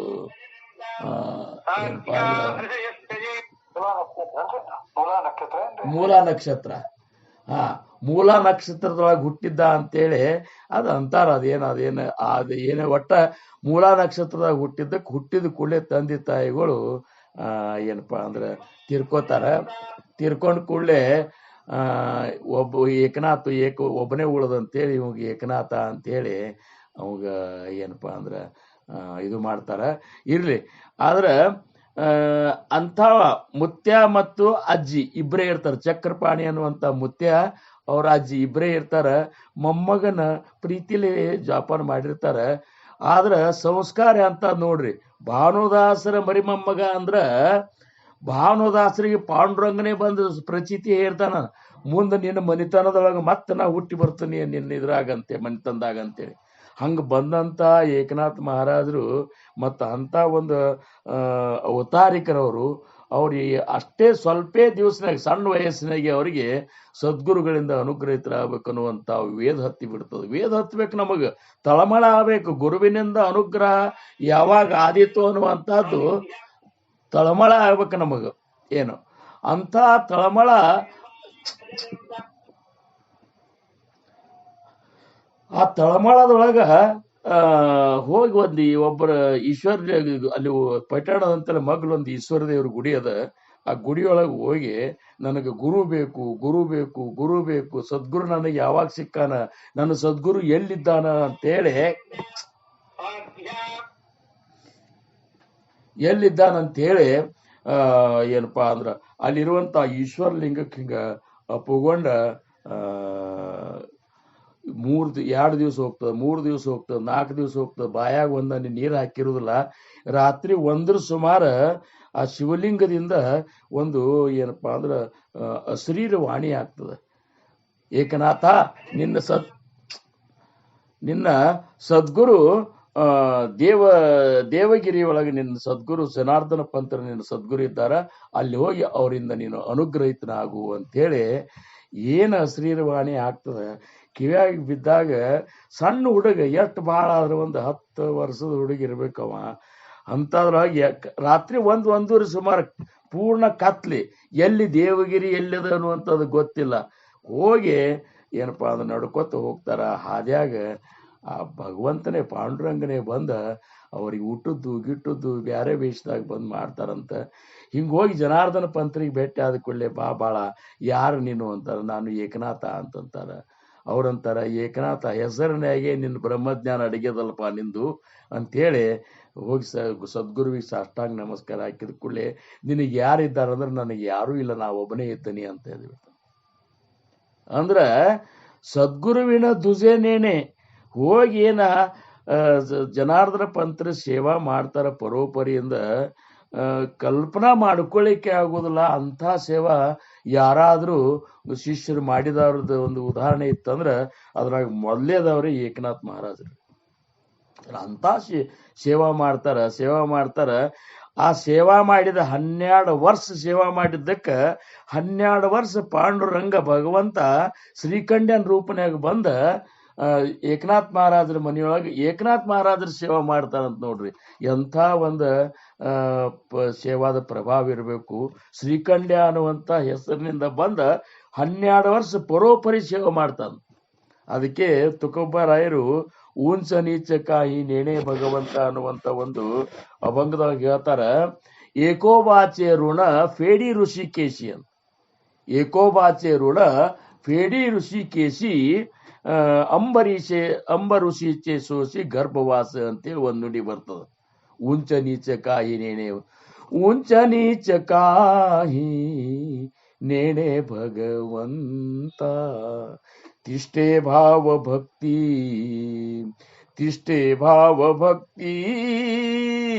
ದೇಖೋ ನಿಯಾ, ಭಾವ ಭಕ್ತಿ ದೇಖೋ ನಿಯಾ. ಇದು 13-14 ನುಡಿದು ಅಭಂಗದ. ಅದ್ರಾಗ ಒಂದು ನುಡಿ ಬರ್ತದ ಏಕೋಬಾಚೆ ಋಣ ಫೇಡಿ ಋಷಿಕೇಶಿ, ಏಕೋಬಾಚೆ ಋಣ ಅಂದ್ರ ಏಕನಾಥ್ ಮಹಾರಾಜರು ಮಾಡಿದ ಗುರುಭಕ್ತಿಯ ಋಣದೊಳಗ ಅದನ್ನ ಋಣ ಮುಕ್ತ ಮಾಡ್ಲಿಕ್ಕೆ ಶ್ರೀಕಂಠ್ಯನ ರೂಪದಿಂದ 12 ವರ್ಷ ಪರೋಪರಿ ನೀರು ತುಂಬಿದ್, ಇನ್ನೂ ತನಕ ಅಲ್ಲಿ ನೀರು ತುಂಬಿದಂತ ಕವಡಿ ಇದು ಎಲ್ಲ ನೋಡ್ಲಿಕ್ಕೆ ಪೈಠಣಕ್ಕೆ ಹೋದವ್ರಿಗೆ ಸಿಗ್ತದ. ಇಂಥದ್ದಲ್ಲ, ಎಂಥ ಸೇವಾ ಮಾಡಿರ್ಬೇಕು ಅಂದ್ರ ಸದ್ಗುರುವಿನ ದುಜೇನೇನೆ. ಏಕನಾಥ್ ಮಹಾರಾಜರು ನನ್ನ ಗುರುವಿನ ಹೊರತಾಗಿ ಮತ್ತೊಂದು ನನಗೆ ಏನೂ ಗೊತ್ತಿಲ್ಲ ಅಂತೇಳಿ ಈ ಸ್ಥಿತಿಗೆ ಹೋಗಿದ್ರು ಅಂತೇಳಿ ಭಗವಂತ ಅವ್ರ ಮನ್ಯಾಗ ಆಳಿನ ಆಗಿ ದುಡಿಬೇಕಾತು. ಹಿಂಗಾದ್ರೆ ಮಾತ್ರ ಧನ್ಯತೆ ಜನ್ಮ ಏನೇ. ಅವರು ಸದ್ಗುರುಗಳಿಂದ ಅನುಗ್ರಹಿತರಾಗಿ ಈ ಜನ್ಮಕ್ಕೆ ಬಂದಿದ್ದಕ್ಕೂ ಅದೊಂದು ಸಾರ್ಥಕತೆ ಆಗ್ತದ ಅಂತೇಳಿ ಏನಪ್ಪಾ ಅಂದ್ರೆ ದಾಸರಾಜಾರಾಮ್ ಮಹಾರಾಜರು ತಮ್ಮ ಮೊದಲೇ ಚರಣದಾಗ ಹೇಳ್ತಾರ. ಇದಕ್ಕೆಲ್ಲ ಮುಖ್ಯನು ಮನುಷ್ಯ ಜನ್ಮದ ಮಹತ್ವ ತಿಳ್ಕೋಬೇಕು, ಸದ್ಗುರುವಿನ ಮಹತ್ವ ತಿಳ್ಕೋಬೇಕಂತಾರ ಅವ್ರು. ಸದ್ಗುರುವಿನ ಮಹತ್ವ ತಿಳ್ಕೋಬೇಕು. ನಾವು ಸದ್ಗುರುಗಳಿಂದ ಅನುಗ್ರಹಿತರಾಗ್ತೇವೆ, ಖರೆ ಸದ್ಗುರುವಿನ ನಿಜವಾದ ಸ್ವರೂಪ ನಮಗ್ ಗೊತ್ತಿಲ್ಲ, ಅವ್ರ ಮಹತ್ವ ಗೊತ್ತಿಲ್ಲ. ಸದ್ಗುರು ಒಂದು ವ್ಯಕ್ತಿ ಅಲ್ಲ ಅಂತಾರ ಅವ್ರು. ಏನ್ರಿ, ಸದ್ಗುರು ಮತ್ತು ಸಂತ ಇವು ವ್ಯಕ್ತಿ ಅಲ್ಲ, ಅದೊಂದು ತತ್ವ, ಗುರುತ್ವ. ಅದೊಂದು ಅಂತ ಒಂದು ಆಕರ್ಷಣದ ಒಂದು ತತ್ವದ ಅದು. ಆ ಗುರುತತ್ವ, ಆ ತತ್ವ ನಮಗ ಅನುಭವಕ್ಕೆ ಬರ್ಬೇಕಂತಾರು. ಯಾಕಂದ್ರ ಆ ಸದ್ಗುರುನ ಮುಖದಿಂದ ಬಂದಂತದ್ದೇ ಬ್ರಹ್ಮಜ್ಞಾನ ಆಗ್ತದೆ ಹೊರತಾಗಿ ಉಳಿಕಿದು ಬೇಕಾದ ಯಾರ ಮುಖದಿಂದ ಬಂದದ್ದು ಸಹಿತ ಅದು ಬ್ರಹ್ಮಜ್ಞಾನ ಆಗುವುದಿಲ್ಲ, ಅನುಭವ ಜ್ಞಾನ ಆಗುವುದಿಲ್ಲ ಅಂತೇಳಿ ಜ್ಞಾನಿಗಳಂತಾರ. ಅದಕ್ಕ ಇಲ್ಲೊಂದು ಮಾತು ಹೇಳ್ತಾರ ನೋಡ್ರಿ, ದಾಸಬೋಧನೊಳಗ ಸಮರ್ಥರು ಒಂದ್ ಮಾತು ಹೇಳ್ತಾರ, ಸ್ವಧರ್ಮ ಕರ್ಮಿ ಪೂಜ್ಯ ಬ್ರಾಹ್ಮಣ. ಸ್ವಧರ್ಮ ಪೂಜ್ಯ ಬ್ರಾಹ್ಮಣನಾಗಿದ್ರು ಸಹಿತ, ಸ್ವಧರ್ಮ ಕರ್ಮದೊಳಗೆ ಪೂಜ್ಯ ಬ್ರಾಹ್ಮಣನಾಗಿದ್ರು ಸಹಿತ ಪರಿಜ್ಞಾನನವೇ ಸದ್ಗುರುವಿನ. ಎಲ್ಲ 4 ವೇದಗಳ ಬರ್ಬೋದು, ಶಾಸ್ತ್ರಗಳು ಓದಿರಬಹುದು, ಎಲ್ಲಾ ಜ್ಞಾನ ಇರಬಹುದು ಆ ಬ್ರಾಹ್ಮಣನಿಗೆ, ಆದ್ರ ಪರಿಜ್ಞಾನನವೇ ಸದ್ಗುರುವಿನ. ಆದ್ರೆ ಸದ್ಗುರುವಿನಿಂದ ಮುಖದಿಂದ ಬಂದಂತ ಜ್ಞಾನ ಅವಾಗ ಆಗಿರ್ಲಿಲ್ಲ ಅಂದ್ರ ಬ್ರಹ್ಮಜ್ಞಾನ ನಸತಾಸೇನ ಜನ್ಮ ಮೃತ್ಯು ಚುಕೇನ. ಸದ್ಗುರುವಿನ ಮುಖದಿಂದ ಅವಾಗ ಬ್ರಹ್ಮಜ್ಞಾನ ಆಗಿರ್ಲಿಲ್ಲ ಅಂದ್ರ ಜನ್ಮ ಮೃತ್ಯು ಅವನಿಂದ ಅವ ಬಿಡುಗಡೆ ಆಗ್ಲಿಕ್ಕೆ ಸಾಧ್ಯ ಇಲ್ಲ ಅಂತಾರ. ಅದಕ್ಕ ಗುರುಮುಖದಿಂದ ಬಂದಂತ ಜ್ಞಾನದ ಒಂದು ವಿಶೇಷತೆನೇ ಬೇರೆ ಅದ. ಯಾಕಂದ್ರ ಅವರು ಬ್ರಹ್ಮ ಸ್ವರೂಪರು, ಬ್ರಹ್ಮಜ್ಞಾನಿಗಳು, ಬ್ರಹ್ಮೀಭೂತರವರು. ಅಂಥವ್ರ ಮುಖದಿಂದ ಬರುವಂತ ಜ್ಞಾನ ಮಾತ್ರ ಅದು ವಿಮಲ ಬ್ರಹ್ಮನ ಒಂದು ಜ್ಞಾನ ಅನಿಸುತ್ತದೆ ಅಂತ. ಅದಕ್ಕ ಅದು ಹೆಂಗಿರ್ತದ, ಯಾಕೆ ಅದಕ್ಕೆ ವಿಶೇಷತೆ ಅಂದ್ರೆ ಮತ್ತೊಂದು ಒಳಗಂತಾರವರು ಸಮರ್ಥರು, ಜೈಸೆ ನೇತ್ರಿ ಘಾಲಿತಾ ಅಂಜನ. ಹೆಂಗ ಕಣ್ಣಾಗ ಅಂಜನ ಹಾಕಿದ ಕೂಡಲೇ ಪಡೆ ದೃಷ್ಟಿಸ ನಿಧಾನ, ಈ ಭೂಮಿಯೊಳಗಿರುವಂತ ನಿಧಿ ಹೆಂಗ ಕಣ್ಣಿಗೆ ಕಾಣಿಸ್ತದ, ಹಂಗ ತೈಸೆ ಹಂಗ ಸದ್ಗುರು ವಚನೆ ಜ್ಞಾನ ಪ್ರಕಾಶವು. ಸದ್ಗುರು ಮುಖದಿಂದ ಬಂದಂತಹ ಜ್ಞಾನ ಅದೇನು ಸಂಸ್ಕೃತ ಇರ್ಬೇಕಂತಿಲ್ಲ, ಏನು ಇಲ್ಲೇ ಇಲ್ಲ. ಅದು ಶ್ಲೋಕ ರೂಪದಿಂದ ಇರ್ಬೇಕಂತಿಲ್ಲ, ಬೇರೆ ಯಾವ ಭಾಷೆದಾಗಿರ್ಬೇಕಂತಿಲ್ಲ. ಸಹಜ ಬೋಲನೆ ಹಿತ ಉಪದೇಶ, ಸಹಜ ಅವ್ರ ಮುಖದಿಂದ ಬಂದದ್ದೇನು, ಸದ್ಗುರು ಮುಖದಿಂದ ಬಂದದ್ದೇನದಲ್ಲ ಅದೇ ಬ್ರಹ್ಮಜ್ಞಾನ ಅಂತಾರವ್ರು. ಅದಕ್ಕೆ ಸದ್ಗುರು ವಚನೆ ಜ್ಞಾನ ಪ್ರಕಾಶವೇ. ನಮ್ಮ ಹೃದಯದೊಳಗೆ ಅವ್ರು ಬೋಧಿಸಿದಂತ ಬೋಧ ಜ್ಞಾನ ಪ್ರಕಾಶ ಆಗಿಬಿಡ್ತದ. ಅದಕ್ಕೆ ಸದ್ಗುರುವಿನ ಜನ್ಮ ನಿರ್ಫಲ ಅಂತ ಸಮರ್ಥರಂತಾರ. ಸದ್ಗುರುಗಳಿಂದ ಅನುಗ್ರಹಿತರಾಗ್ಲಿಕ್ಕಂದ್ರೆ ನಿನ್ನ ಜನ್ಮನೇ ನಿರ್ಫಲ ಅಂತ. ಸದ್ಗುರುವಿನ ದುಃಖ ಸಕಳ, ಮತ್ತೆ ನೀ ಸದ್ಗುರುಗಳಿಂದ ಅನುಗ್ರಹಿತ ಆಗ್ಲಿಕ್ಕಂದ್ರೆ ನಿನ್ನ ಜೀವನದೊಳಗೆ ನಿನಗೆ ಸುಖ ಅನ್ನುವಂಥದ್ದು ಸಿಗ್ಲಿಕ್ಕೆ ಸಾಧ್ಯನೇ ಇಲ್ಲ ಅಂತ. ಪರಿಪೂರ್ಣ ನಿನ್ನ ಜೀವನನೇ ದುಃಖಮಯ ಆದಂತ. ಎಲ್ಲಾ ದುಃಖಗಳು ಬಂದ ನಿನಗ ಏನಪ್ಪಾ ಅಂದ್ರ ಆ ದುಃಖದೊಳಗೆ ನೀನು ಬಳಲಬೇಕಾಗ್ತದ. ಅದೇ ಸದ್ಗುರುವಿನಿಂದ ಅನುಗ್ರಹಿತ ಆಗಿಬಿಟ್ಟೆ ಅಂದ್ರೆ ಗುರುಕೃಪೆಯಿಂದ ಎಲ್ಲಾ ದುಃಖಗಳು ಬರೋಕ್ಕಿಂತ ಮೊದಲೇ ಹೋಗಿಬಿಡ್ತಾವಂತ. ನಿನ್ನಂತರ ಬರೋಕ್ಕಿಂತ ಮೊದಲೇ ಹೋಗಿಬಿಡ್ತಾವಂತ ನೋಡ್ರಿ. ಅದಕ್ಕ ಹಂಗ ಗುರು ಸೇವಾ ಮಾಡಿ ನೀ ಗುರುವಿನ ಕೃಪೆಗೆ ಪಾತ್ರ ಆಗುವಂತ ಸ್ಥಿತಿಗೆ ಹೋಗಿ ಮುಟ್ಬೇಕಂತಾರ ಅವ್ರು. ಬರೇ ಸದ್ಗುರುಗಳಿಂದ ಅನುಗ್ರಹಿತರಾದ ಮಾತ್ರಕ್ಕೆ ಉದ್ಧಾರ ಆಗ್ತದಂತ ಹಿಂಗ ಅಕಸ್ಮಾತ್ ಈ ಒಂದು ತಿಳುವಳಿಕೆ ನಮ್ಮದು ಇತ್ತು ಅಂದ್ರ ಅದು ಏನಪ್ಪಾ ಅಂದ್ರ ಪ್ರಮಾಣಬದ್ಧ ತಿಳುವಳಿಕೆ ಅಲ್ಲ ಅಂತಂತಾರವ್ರು. ಅವ್ರು ಏನ್ ಹೇಳ್ತಾರ, ಅವರು ದೇಹ ಮಿಥ್ಯಾ ಜಾಣೋ ನೀ ಯಾಚಿ ಸಾರ್ಥಕ ಚೇಕರಾವೆ ಭಜನ ಭಾವೆ ತೋಷವಾವೆ ಚಿತ್ತ ಸದ್ಗುರುಚೆ. ಅವ್ರ ಚಿತ್ತವನ್ನ ನೀ ಸಂತೋಷಗೊಳಿಸ್ಬೇಕು. ಅದರ ಸಂಬಂಧ ಹೆಂಗ್ ಮಾಡ್ಬೇಕಂದ್ರ ನೀನು ದೇವಾಚ ಸಖ್ಯತ್ವ ಕಾರಣೆ ಆಪುಲೆ ಸೌಖ್ಯ ಸೋಡುವುನಿದೇನೆ. ನಿನ್ನ ಸುಖವನ್ನ ನೀ ಮೊದಲು ಬಿಡ್ಬೇಕಂತಾರವ್ರು. ನಿನ್ನ ದೇಹದ ಸುಖ, ಶರೀರ ಸುಖ, ಇಂದ್ರಿಯ ಸುಖ, ಮನಸ್ಸಿನ ಸುಖ, ಅದು ಏನಪ್ಪಾ ಅಂದ್ರ ಇವೆಲ್ಲ ಜ್ಞಾನೇಂದ್ರಿಯ ಕರ್ಮೇಂದ್ರಿಯಗಳು ಅನುಭವಿಸುವಂತ ಸುಖ, ಇವೆಲ್ಲನೂ ಬಿಟ್ಟು ಬಿಡ್ಬೇಕು. ದೇಹ ಏನಂತಾರವರು, ದೇವಾಚ ಸಖ್ಯತ್ವ ಕಾರಣೆ, ಗುರುನಾಥನ ಒಂದು ಪ್ರೇಮವನ್ನು ಗಳಿಸೋ ಸಂಬಂಧ ನಿನ್ನ ಸುಖವನ್ನು ನೀನು ಬಿಡಬೇಕಂತಾರು. ಆಪಲೆ ಸೌಖ್ಯ ಸೋಡೂರಿದೇನೆ ಅನನ್ಯ ಭಾವೇ ಜೀವೇ ಪ್ರಾಣಿ ಶರೀರತೆ ಹೀವೇ ಚಾವೆ. ಇಷ್ಟ ಅನನ್ಯವಾಗಿ ನಿನ್ನ ಗುರುವಿನ ಒಂದ ಸೇವಾ ಮಾಡಬೇಕು, ಗುರುವಿಗಾಗಿ ಬದುಕಬೇಕು. ಪ್ರಸಂಗ ಬಂದ್ರೆ ಆ ಗುರುವಿಗಾಗಿ ಪ್ರಾಣ ಸಹಿತ ಕೊಡ್ಲಿಕ್ಕೆ ತಯಾರಾಗಬೇಕು ಅಂತಂತಾರ. ಅದಕ್ಕ ಹಂಗ ಅಕಸ್ಮಾತ್ ನಿನ್ನಂತಲ್ಲಿ ತಯಾರಾತು ಅಂತಂದ್ರ ಮನಿ ಧರಾವೇತೆ ಹೋತೆ, ನೀ ಮನಸ್ಸಿನಾಗ ಮಾಡಿದ್ದಾಗಿ ಹೋಗ್ತಾನ. ಇವತ್ತಿನ ದಿವಸ ಇಷ್ಟೊಂದು ಸತ್ಸಂಗಗಳು ಪ್ರತಿ ದಿವಸ ವಾರಕ್ಕೊಂದ್ ಸತ್ಸಂಗ ಮಾಡಿದ್ರು ಸಹಿತ ನಡಿವಲ್ವ ಆಗ್ಯಾವ ಈಗ ಹೊರಗ. ಏನ್ರಿ, ವಾರಕ್ಕೊಂದ್ ಸತ್ಸಂಗ ಮಾಡ್ತೇವಂದ್ರು ಸಹಿತ ಎಲ್ಲೋ ಮರ ಎಲ್ಲ ಸೀರೆ ಎಲ್ಲ ಅದು ಬಿಟ್ಟು ಹೋಗ್ಬೇಕಲ್ಲ ಅಂತೇಳಿ ಎಷ್ಟೋ ಮಂದಿ ಪ್ರಪಂಚದ ನೆವ ಹೇಳಿ ತಪ್ಪಿಸ್ತಾರ. ಪ್ರತಿ ದಿವಸನೂ ಒಂದು ತಾಸು ನೀವು ಏನು ಸತ್ಸಂಗ ಮಾಡ್ಲಿಕ್ಕತ್ತೀರಂದ್ರ ಇದ್ರ ಹಿಂದೆ ಎಂತ ಒಂದು ಶಕ್ತಿ ಕೆಲಸ ಮಾಡ್ತಿರ್ಬೇಕಂತ ವಿಚಾರ ಮಾಡ್ರಿ ನೀವು. ಮಹಾಸ್ವಾಮಿಯ ಒಂದು ಕೃಪಾ ಹೆಂಗಿರ್ಬೇಕು, ಸದ್ಗುರುಗಳ ಕೃಪಾ ಹೆಂಗಿರ್ಬೇಕು, ಹೆಂಗ ನಡೀತದ ಅನ್ನುವಂಥದ್ದು ವಿಚಾರ ಮಾಡ್ರಿ ಅಂತಾರ ನೀವು. ಯಾಕಂದ್ರೆ ಸಾಮಾನ್ಯ ಅಲ್ಲ, ಸದ್ಯದ ಪರಿಸ್ಥಿತಿ ಏನದಲ್ಲ ಆಧ್ಯಾತ್ಮಕ ಪ್ರತಿಕೂಲ ಪರಿಸ್ಥಿತಿ ಅದ. ಸದ್ಯದ ಯುಗದೊಳಗ ಆಧ್ಯಾತ್ಮಕ ಅನುಕೂಲ ಇಲ್ಲ, ಪ್ರತಿಕೂಲ ಪರಿಸ್ಥಿತಿ ಅದ. ಅಂತ ಪ್ರತಿಕೂಲ ಪರಿಸ್ಥಿತಿ ಒಳಗ ಪ್ರತಿಯೊಬ್ಬರಿಗೂ ಏನಪ್ಪಾ ಅಂದ್ರೆ ಇಷ್ಟೊಂದು ಸಮಯದ ಅಭಾವದ ಗಣಪತರಾವ್ ಮಹಾರಾಜರು ಅಂತಿದ್ರಂತ, ಮಂದಿ ಇಷ್ಟು ಗದ್ದಲಾಗಿ ಬಿದ್ದಾರಲ್ಲ, ರೊಕ್ಕ ಗಳಿಸೋದು, ಪ್ಲಾಟ್ ತಗೋದು, ಅಧಿಕಾರ ಗಳಿಸೋದು, ಪ್ರತಿಷ್ಠಾ, ಇವೆಲ್ಲದ್ರಾಗ ಎಷ್ಟು ಗದ್ದಲಾಗಿ ಬಿಟ್ಟಾರಂದ್ರ ಅವ್ರಿಗೆ ಸಾಯ್ಲಿಕ್ಕೆ ಸಹಿತ ಸೌಡಿಲ್ಲ ಅಂತ.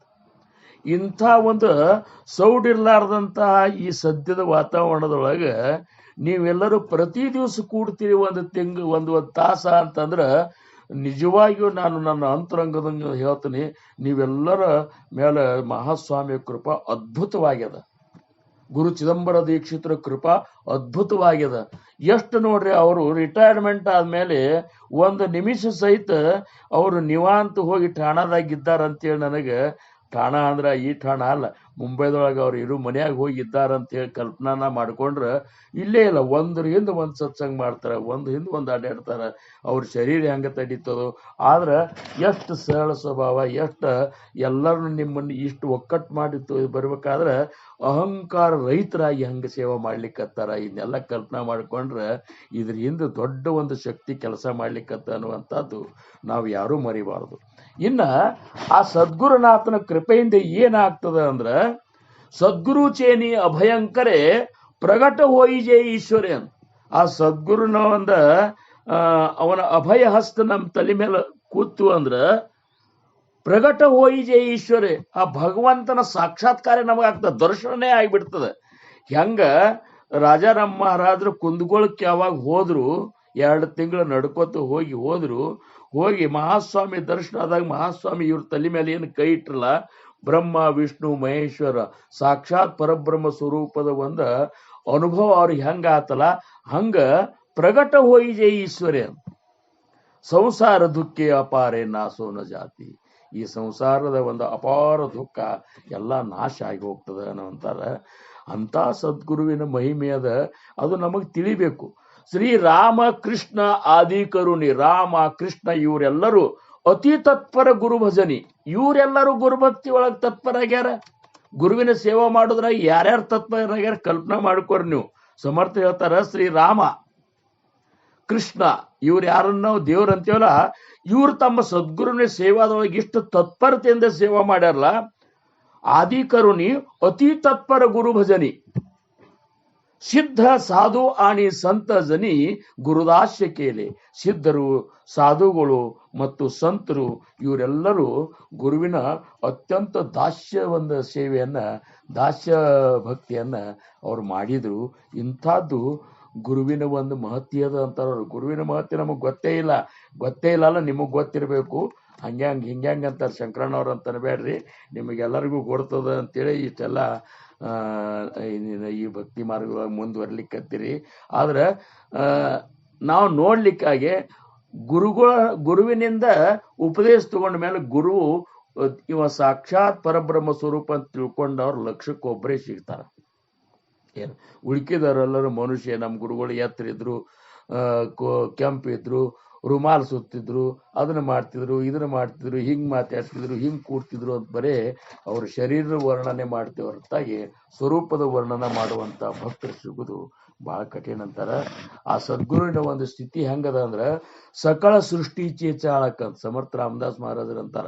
ಸಕಲ ಸೃಷ್ಟಿ ಚೇ ಚಾಳಕ ಹರಿಹರ ಬ್ರಹ್ಮಾದಿಕ, ಈ ಸೃಷ್ಟಿಯನ್ನು ಚಾಲನಾ ಮಾಡುವಂತ ಹರಿಹರ ಬ್ರಹ್ಮಾದಿಕರೇನಿದ್ದಾರಲ್ಲ, ತೇಹಿ ಸದ್ಗುರು ಪದಿರಂಕ, ಇವರು 3 ಮಂದಿನೂ ಸದ್ಗುರುವಿನ ಒಂದು ಪದವಿ ಏನದಲ್ಲ, ಆ ಬ್ರಹ್ಮ ಪದವಿ, ಆ ಒಂದು ಪರಬ್ರಹ್ಮನ ವಿಮಲ ಬ್ರಹ್ಮನ ಒಂದು ಪದವಿ ಅದಲ್ಲ, ಅದ್ರ ಎದುರಿಗೆ ದಾಸನ ಒಂದು ಪದವಿ ಒಳಗಿದ್ದಾರ. ಆ ಗುರುನಾಥ್ ಹೇಳಿದಂತ ಆಜ್ಞೆಯನ್ನು ಇವರು ಪರಿಪಾಲನಾ ಮಾಡ್ಲಿಕ್ಕತ್ತಾರ ಹೊರತಾಗಿ ಇವ್ರ ಸ್ಥಿತಿ ಹೆಂಗದ ಅಂದ್ರ ಸದ್ಗುರು ಪದಿ ರಂಕ ಮಹತ್ವಾನ ಚಡತಿ. ಇವ್ರನ್ನ ನೀವು ಸದ್ಗುರುವಿಗೆ ಹೋಲಿಸ್ಲಿಕ್ಕೆ ಆಗುದಿಲ್ಲ. ಅಂತ ಮಹಾನ್ ಒಂದು ಸ್ಥಿತಿ ನಮ್ಮ ಸದ್ಗುರು ಮಹಾಸ್ವಾಮಿದದ, ಸದ್ಗುರು ಸಮರ್ಥ ರಂಗರಾವ್ ಮಹಾರಾಜರದ, ದಾಸರಾಜಾರಾಮ್ ಮಹಾರಾಜರ. ಯಾರು ಸದ್ಗುರುಗಳಿಂದ ಅನುಗ್ರಹಿತರಾಗಿರಿ ಅವ್ರಿಗೆಲ್ಲರಿಗೂ ಅವ್ರ ಸದ್ಗುರುಗಳು ಅಂದ್ರ ಅವರು ಸಾಮಾನ್ಯರಲ್ಲ, ಸಾಕ್ಷಾತ್ ಪರಬ್ರಹ್ಮ ಸ್ವರೂಪಿಗಳು ಅಂತ. ಹಂಗ ಈ ಅಭಂಗದ ಒಂದಿನ 2ನೇ ಚರಣಕ್ಕೆ ಹೋಗೋಣ. ತನುಮನ ಧನ ಜನ್ಮ ಓವಾಳಿಲೆ ಚರಣ ವರುಣ ಅಂತ. ಭಕ್ತ ಅವ ಯಾರು ಧನ್ಯಪ ಅಂತ ಇನ್ನೊಂದು ಮಾತು ಹೇಳ್ಬೇಕಂದ್ರ, ಯಾರು ತನ್ನ ಸದ್ಗುರುವಿಗಾಗಿ ತನು, ಶರೀರ, ಮನಸ್ಸ, ಧನ ಇದ್ದಂತ ಸಂಪತ್ತ, ಆಮೇಲೆ ತನ್ನ ಇಡೀ ಪ್ರಾಣ ಜನ್ಮವನ್ನೇ ಯಾರು ಓವಾಳಿ ಅಂದ್ರೆ ನಿವಾಳಿಸಿ ಒಗದಾರ, ಇವನ್ನೆಲ್ಲ ಗುರುವಿಗಾಗಿ ಸಂಪೂರ್ಣ ಸಮರ್ಪಣೆ ಮಾಡ್ಯಾರ. ಚರಣಾವರುಣ ಅವ್ರ ಚರಣದ ಮೇಲೆ ಸಮರ್ಪಣೆ ಮಾಡ್ಯಾರ. ಅವರು ಧನ್ಯತೇಚಿ ಜನ್ಮ ಏನೇ ಅಂತ, ಅವರು ಇಂಥ ಜನ್ಮಕ್ಕೆ ಬಂದಿದ್ದು ಧನ್ಯ ಧನ್ಯ ಅಂತ ತಿಳ್ಕೊರಿಪ್ಪ ಅಂತ. ಇನ್ನ ಗುರು ಭಕ್ತರ ಲಕ್ಷಣವನ್ನ ಈಗ ಸಮಯ ಅಂದ್ರೆ ಸಮಯ ಸನೇಕ್ ಬಂತು.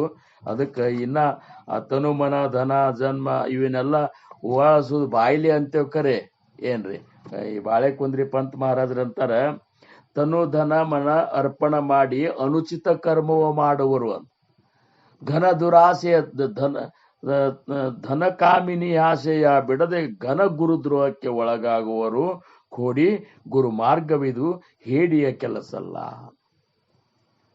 ಕೋಡಿ ಗುರು ಮಾರ್ಗವಿದು ಹೇಡಿಯ ಕೆಲಸಲ್ಲ. ಕೋಡಿ ಗುರು ಮಾರ್ಗವಿದು ನುಡಿಯಲಿ ಬಹುಜನ ದಿಟರೆಲ್ಲ. ನುಡಿಯಲಿ ಬಹುಜನ ದಿಟರೆಲ್ಲ. ಜನ ದಿಟರೆಲ್ಲ. ಕೋಡಿ ಗುರು ಮಾರ್ಗವಿದು ಹೇಡಿಯ ಕೆಲಸಲ್ಲ. ಕೋಡಿ ಗುರು ಮಾರ್ಗವಿದು ತನುಮನ ಧನ ಅರ್ಪಣ ಮಾಡಿ ಅನುಚಿತ ಕರ್ಮವ ಮಾಡುವರು. ತನುಮನ ಧನ ಅರ್ಪಣ ಮಾಡಿ ಅನುಚಿತ ಕರ್ಮವ ಮಾಡುವರು.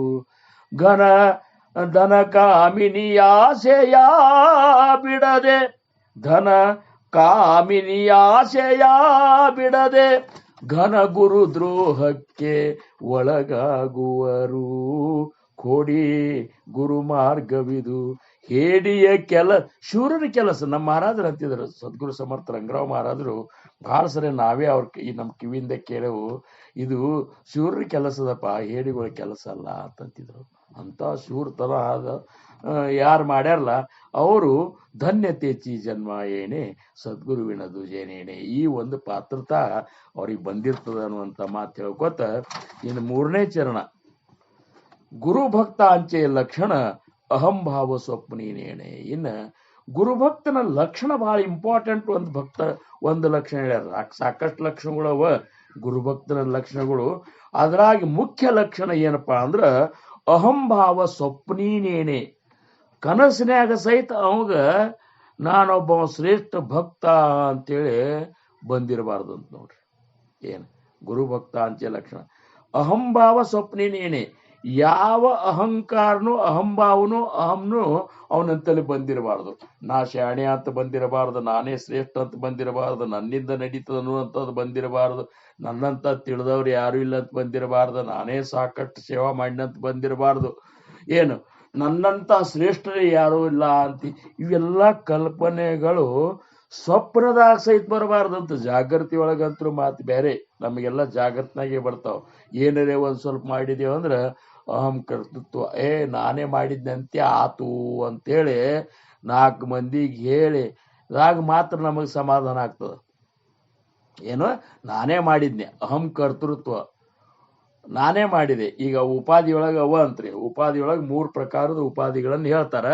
ಒಂದು ಕಾರ್ಯೋಪಾಧಿ, ಇನ್ನೊಂದು ಕಾರಣೋಪಾಧಿ, ಮತ್ತೊಂದು ನಿರುಪಾಧಿ. ಕಾರ್ಯೋಪಾಧಿ ಅಂದ್ರೆ ನಾನೇ ನಿಂತು ಮಾಡಿದೆ, ನಾನೇ ಎಲ್ಲ ಮಾಡಿದೀನಿ ಅಂತ ಆತು ಅಂತ ಒಂದಾದ್ರೆ, ಕಾರಣೋಪಾಧಿಯೊಳಗೆ ನಾ ಇದ್ದೀನಿ ಅಂತೇಳಿ ನಾ ಅಲ್ಲಿ ಮುಂದೆ ನಿಂತಿದ್ನಿ ಅಂತೇಳಿ ಎಲ್ಲರೂ ಮಾಡಿದ್ರು ಅಂತ ಉಪಾಧಿ. ಇವೆಲ್ಲ ಬಿಟ್ಟು ನಿರುಪಾಧಿಕ ಸ್ಥಿತಿಗೆ ಹೋಗ್ಬೇಕು. ಅಂಥ ಅಹಂಭಾವ ಸ್ವಪ್ನದಾಗೂ ಸಹಿತ ಬರಲಾರ್ದಂಥ ಒಂದು ಸ್ಥಿತಿ ಅಕಸ್ಮಾತ್ ಆ ಒಂದು ಶಿಷ್ಯನಿಗೆ ಬಂದಿತ್ತಂದ್ರ, ಆ ಗುರುಭಕ್ತನಿಗೆ ಬಂದಿತ್ತಂದ್ರ ಧನ್ಯತೇಚಿ ಜನ್ಮ ಏನೇ ಸದ್ಗುರುವಿನ ದುಜೇನೇನೆ. ಅವನ ಸ್ಥಿತಿ ಇದಾಗಿರ್ತದ, ಅವನ ಜನ್ಮ ಮಾತ್ರ ಧನ್ಯ ಅಂತ ಹೇಳ್ಕೊತ ಕೊನೆ ಚರಣದೊಳಗ ಸಮರ್ಥರ ಇವ್ರು ದಾಸರಾಜಾರಾಮ ಮಹಾರಾಜರಂತಾರ, ದಾಸಮಣೆ ಚಿದಂಬರ ಸದ್ಗುರು ಕೃಪಾ ಚರಾಚರ. ದಾಸಮಣೆ ಚಿದಂಬರ ಸದ್ಗುರು ಕೃಪಾ ಚರಾಚರ. ದಾಸಮಣೆ ಚಿದಂಬರ ಸದ್ಗುರು ಕೃಪಾ ಚರಾಚರ. ಅದಕ್ಕೆ ಸದ್ಗುರು ದಾಸರಾಜರ ಮಹಾರಾಜರು ಹೇಳ್ತಾರ, ಇದು ಈ ಒಂದು ಸ್ಥಿತಿಯೊಳಗೆ ಇಷ್ಟ ತನಕ ನಾವು ಏನು ಹೇಳಿದಿಲ್ಲ, ಈ ಸ್ಥಿತಿ ನಮ್ಮದಾಗಿತ್ತು ಅಂದ್ರೆ ಚರಾಚರದೊಳಗೂ ಸಹಿತ ಅದು ಗುರುವಿನ ಕೃಪೆಯ ಒಂದು ಅನುಭವ ನಮಗೆ ಆಗ್ತದ, ಆ ಬ್ರಹ್ಮಾನಂದದ ಅನುಭೂತಿ ಆಗ್ತದ ಅನ್ನುವಂಥ ಮಾತ ಹೇಳ್ತಾರ. ಅದಕ್ಕೆ ಸದ್ಗುರುವಿನ ಕೃಪಾದ ಲಕ್ಷಣ ಹೇಳುವ ಹೊತ್ನ್ಯಾಗ ಸಮರ್ಥ ರಾಮದಾಸ್ ಮಹಾರಾಜರು ಒಂದು ಮಾತು ಕೊನೆಗೆ ಹೇಳ್ತಾರ. ಸಾಕಷ್ಟು ಜನ ಹೇಳುದಿತ್ತು ಖರೆ, ಆದ್ರೆ ಸಮಯನೇ ನಮಗೆ ಸಾಲುದಿಲ್ಲ, ಹಿಂಗಾಗ್ಲಿಕ್ಕತ್ತದ. ಯಾಕಂದ್ರೆ ಗುರುವಿನ ಒಂದು ಭಕ್ತಿ ಬಗ್ಗೆ ಮಾತಾಡ್ಲಿಕ್ಕೆ ವೇದಶಾಸ್ತ್ರಗಳೇ ನೇತಿ ಎಲ್ಲಿಕ್ಕತ್ತಾವ. ಅದಕ್ಕೆ ವಾಣಿನೇ ಬಂದಾಗಿ ಕೂತ ತುಕಾರಾಮ್ ಮಹಾರಾಜ್ರಿ ಅಂತ 4,01,34,000 ಅಭಂಗ ಬರೆದಂತ ತುಕಾರಾಮ್ ಮಹಾರಾಜ್ರಿ ಅಂತಾರ ನಪೂರ ಹೇ ವಾಣಿ ಅಂತಾರ. ಅದನ್ನ ನನ್ನ ವಾಣಿನೇ ಅಲ್ಲಿ ಸಾಲ್ವಾಲ್ತಾ ಅಂತಾರ. ಅದಕ್ಕೆ ನಮಗೆ ಗುರುವಿನ ಕೃಪಾ ಆಗ್ಯದ ಅಂತೇಳಿ ಹೆಂಗೆ ತಿಳ್ಕೊಬೇಕು ಅನ್ನುವಂಥ ಒಂದೇ ಒಂದು ಕೊನೆ ಓವಿ ಸಮರ್ಥರದ್ದು ಹೇಳಿ ಇವತ್ತಿನ ಸೇವೆಗೆ ವಿರಾಮ ಕೊಡ್ನು. ಅವ್ರಂತಾರ, ಜಯಾಚೇನಿ ಕೃಪಾ ದೃಷ್ಟಿ, ಯಾರ ಕೃಪಾ ದೃಷ್ಟಿಯಿಂದ ಹೋಯೇ ಆನಂದಾಚಿ ವೃಷ್ಟಿ, ನಿಮ್ಮ ಜೀವನದೊಳಗ ಆನಂದದ ಮಳೆ ಗರ್ದಂಗ ಆಗ್ತದ. ಅಂದ್ರೆ ಆನಂದದ ಮಳೆ, ಆನಂದೇ ಆನಂದದ ಒಂದು ಅನುಭೂತಿ ನಿಮಗೆ ಆಗ್ತದ. ತೇನೇ ಸುಖಿ ಸರ್ವ ಸೃಷ್ಟಿ ಆನಂದಮಯ. ಅವಾಗ ಅಂತ ಒಂದು ಗುರುಕೃಪಾ ಆಗಿರುವಂತಹ ಭಕ್ತಗ ಸೃಷ್ಟಿಯೊಳಗಿನ ಚರಾಚರದಲ್ಲಿಯೂ ಸಹಿತ ಆನಂದದ ಅನುಭೂತಿ ಅವಾಗ ಆಗ್ತದ ಅಂತಂತಾರ ನೋಡ್ರಿ. ತೇನೇ ಸುಖೆ ಸರ್ವ ಸೃಷ್ಟಿ ಆನಂದಮಯ. ಎಲ್ಲ ಈ ಸೃಷ್ಟಿಯೊಳಗ ಅವಾಗ ಯಾರು ಸುಮಾರಂತ ಅನಿಸೋದಿಲ್ಲ. ಎಲ್ಲರೊಳಗೂ ಸಹಿತ ಆ ಪ್ರಾಣಿ ಪಕ್ಷಿ ಗಿಡ ಮರ ಏನು ಆಮೇಲೆ ಎಲ್ಲ ಚರಾಚರ ಎಲ್ಲದರೊಳಗೂ ಆ ಗುರುನಾಥರ ಒಂದು ಅಸ್ತಿತ್ವದ ಅರಿವಾಗಿ ಇಡೀ ಬ್ರಹ್ಮಾಂಡನೇ, ಈ ಸೃಷ್ಟಿನೇ ಆನಂದಮಯವಾಗಿ ಗೋಚರಿಸ್ತದ. ಇದೇ ಒಂದು ಲಕ್ಷಣ ನಿಮಗ ಆಗಬೇಕಾಗ್ಯದ. ಅದು ಆಗಲಿ ಅಂತೇಳಿ ಮಹಾಸ್ವಾಮಿ ಇಂಥ ಒಂದು ಅಭಂಗ ಸತ್ಸಂಗದ ಒಂದು ಕಾರ್ಯಕ್ರಮವನ್ನು ನಡೆಸ್ಕೊಂಡು ಹೊಂಟಾರ. ಅವ್ರ ಕೃಪೆಯಿಂದ ನಡೆದದ. ಅಂಥದ್ರೊಳಗೆ ಸದ್ಗುರು ಸಮರ್ಥ ರಂಗರಾವ್ ಮಹಾರಾಜರ ಕೃಪೆಯಿಂದ, ಮಹಾಸ್ವಾಮಿಯ ಕೃಪೆಯಿಂದ ಏನಪ್ಪ ಅಂದ್ರೆ ಒಂದು ನಮ್ಮ ಗುರು ಚಿದಂಬರ ದೀಕ್ಷಿತರ ಒಂದು ಪ್ರೇಮದಿಂದ ನಾವು ಇಲ್ಲಿ ಸೇವೆ ಮಾಡುವಂಥ ಅವಕಾಶ ನನಗೂ ಪ್ರಾಪ್ತ ಆಗ್ಯದ. ನಾನು ಭಾಗ್ಯವಂತ ತಿಳ್ಕೊತೀನಿ. ಮತ್ತೊಮ್ಮೆ ನಿಮಗೆಲ್ಲರಿಗೂ ನಮಸ್ಕಾರ ಮಾಡಿ ನನ್ನ ಇವತ್ತಿನ ಈ ಸೇವೆಗೆ ನಾನು ವಿರಾಮ ಕೊಡ್ತೀನಿ. ಆಕಲ್ಪ ಆಯುಷ್ಯವಾಗೇತ ಅಕುಳ ಮಾಜಿಯ ಸಕಳ ಹರಿಚ ದಾಸ ಕಲ್ಪನೆची बाधान हो कोण काळी ही संत मंडळी सुखी असो अहंकाराच्या वारा न लागो रासा माझा विष्णुदासा भाविकाशी नामा म्हणेतया असावे कल्याण जामुक निधान पांडुरंग पुंडलिक वरदार विठ्ठल पार्वती पतेश्वर महादेव राजाद्रा सद्गुरुनाथ महाराज की जय. श्री गुरुदेव दत्त. चिदंबर नमस्तेस्तु चिंतितार्थ प्रदायिने औदुंबर सदावास चिदंबर नमोस्तुते औदुंबर निवासी भक्ताभिमानी राजाधिराज श्री सद्गुरु शिव चिदंबरेश्वर महाराज की जय. सद्गुरुदास राजा राम महाराज की जय. सकल साधु संत महाराज की जय. जय जय रघुवीर समर्थ. जय श्री राम. साष्टांग नमस्कार. ಗುರುಗಳ ಸಾಷ್ಟಾಂಗ ನಮಸ್ಕಾರ. ಹೇಪ್ಪ ನಿಮ್ಮ ಆಶೀರ್ವಾದ ನಮ್ಮ ಮೇಲೆ ಇರಲ್ರಿಪ್ಪ. ಏನ್ರಿ ಜೈ ಚಿದಂಬರ. ವಿವರಣೆ ಮಾಡಿ ಕೊಟ್ರಿ, ಧನ್ಯವಾದಗಳು. ಜೈ ಚಿದಂಬರ. ನಮಸ್ಕಾರಗಳು. ನಮಸ್ಕಾರ. ಜೈ ಚಿದಂಬರ. ಬಹಳ ಸಂತೋಷ ಆಗ್ಯದ. ನಮ್ಮ ಪ್ರವಚನಕ್ಕೆ ಗುರುಗಳು ಬಂದು ಕೂತಿರ್ತಾರಂದ್ರೆ ಬಹಳ ಸಂತೋಷ ಅನಿಸ್ತದ ನಮಗೆ. ಏನು ಬಹಳ ಸಂತೋಷ. ಧನ್ಯವಾದಗಳು. ಜೈ ಚಿದಂಬರ. ಜೈ ಚಿದಂಬರ.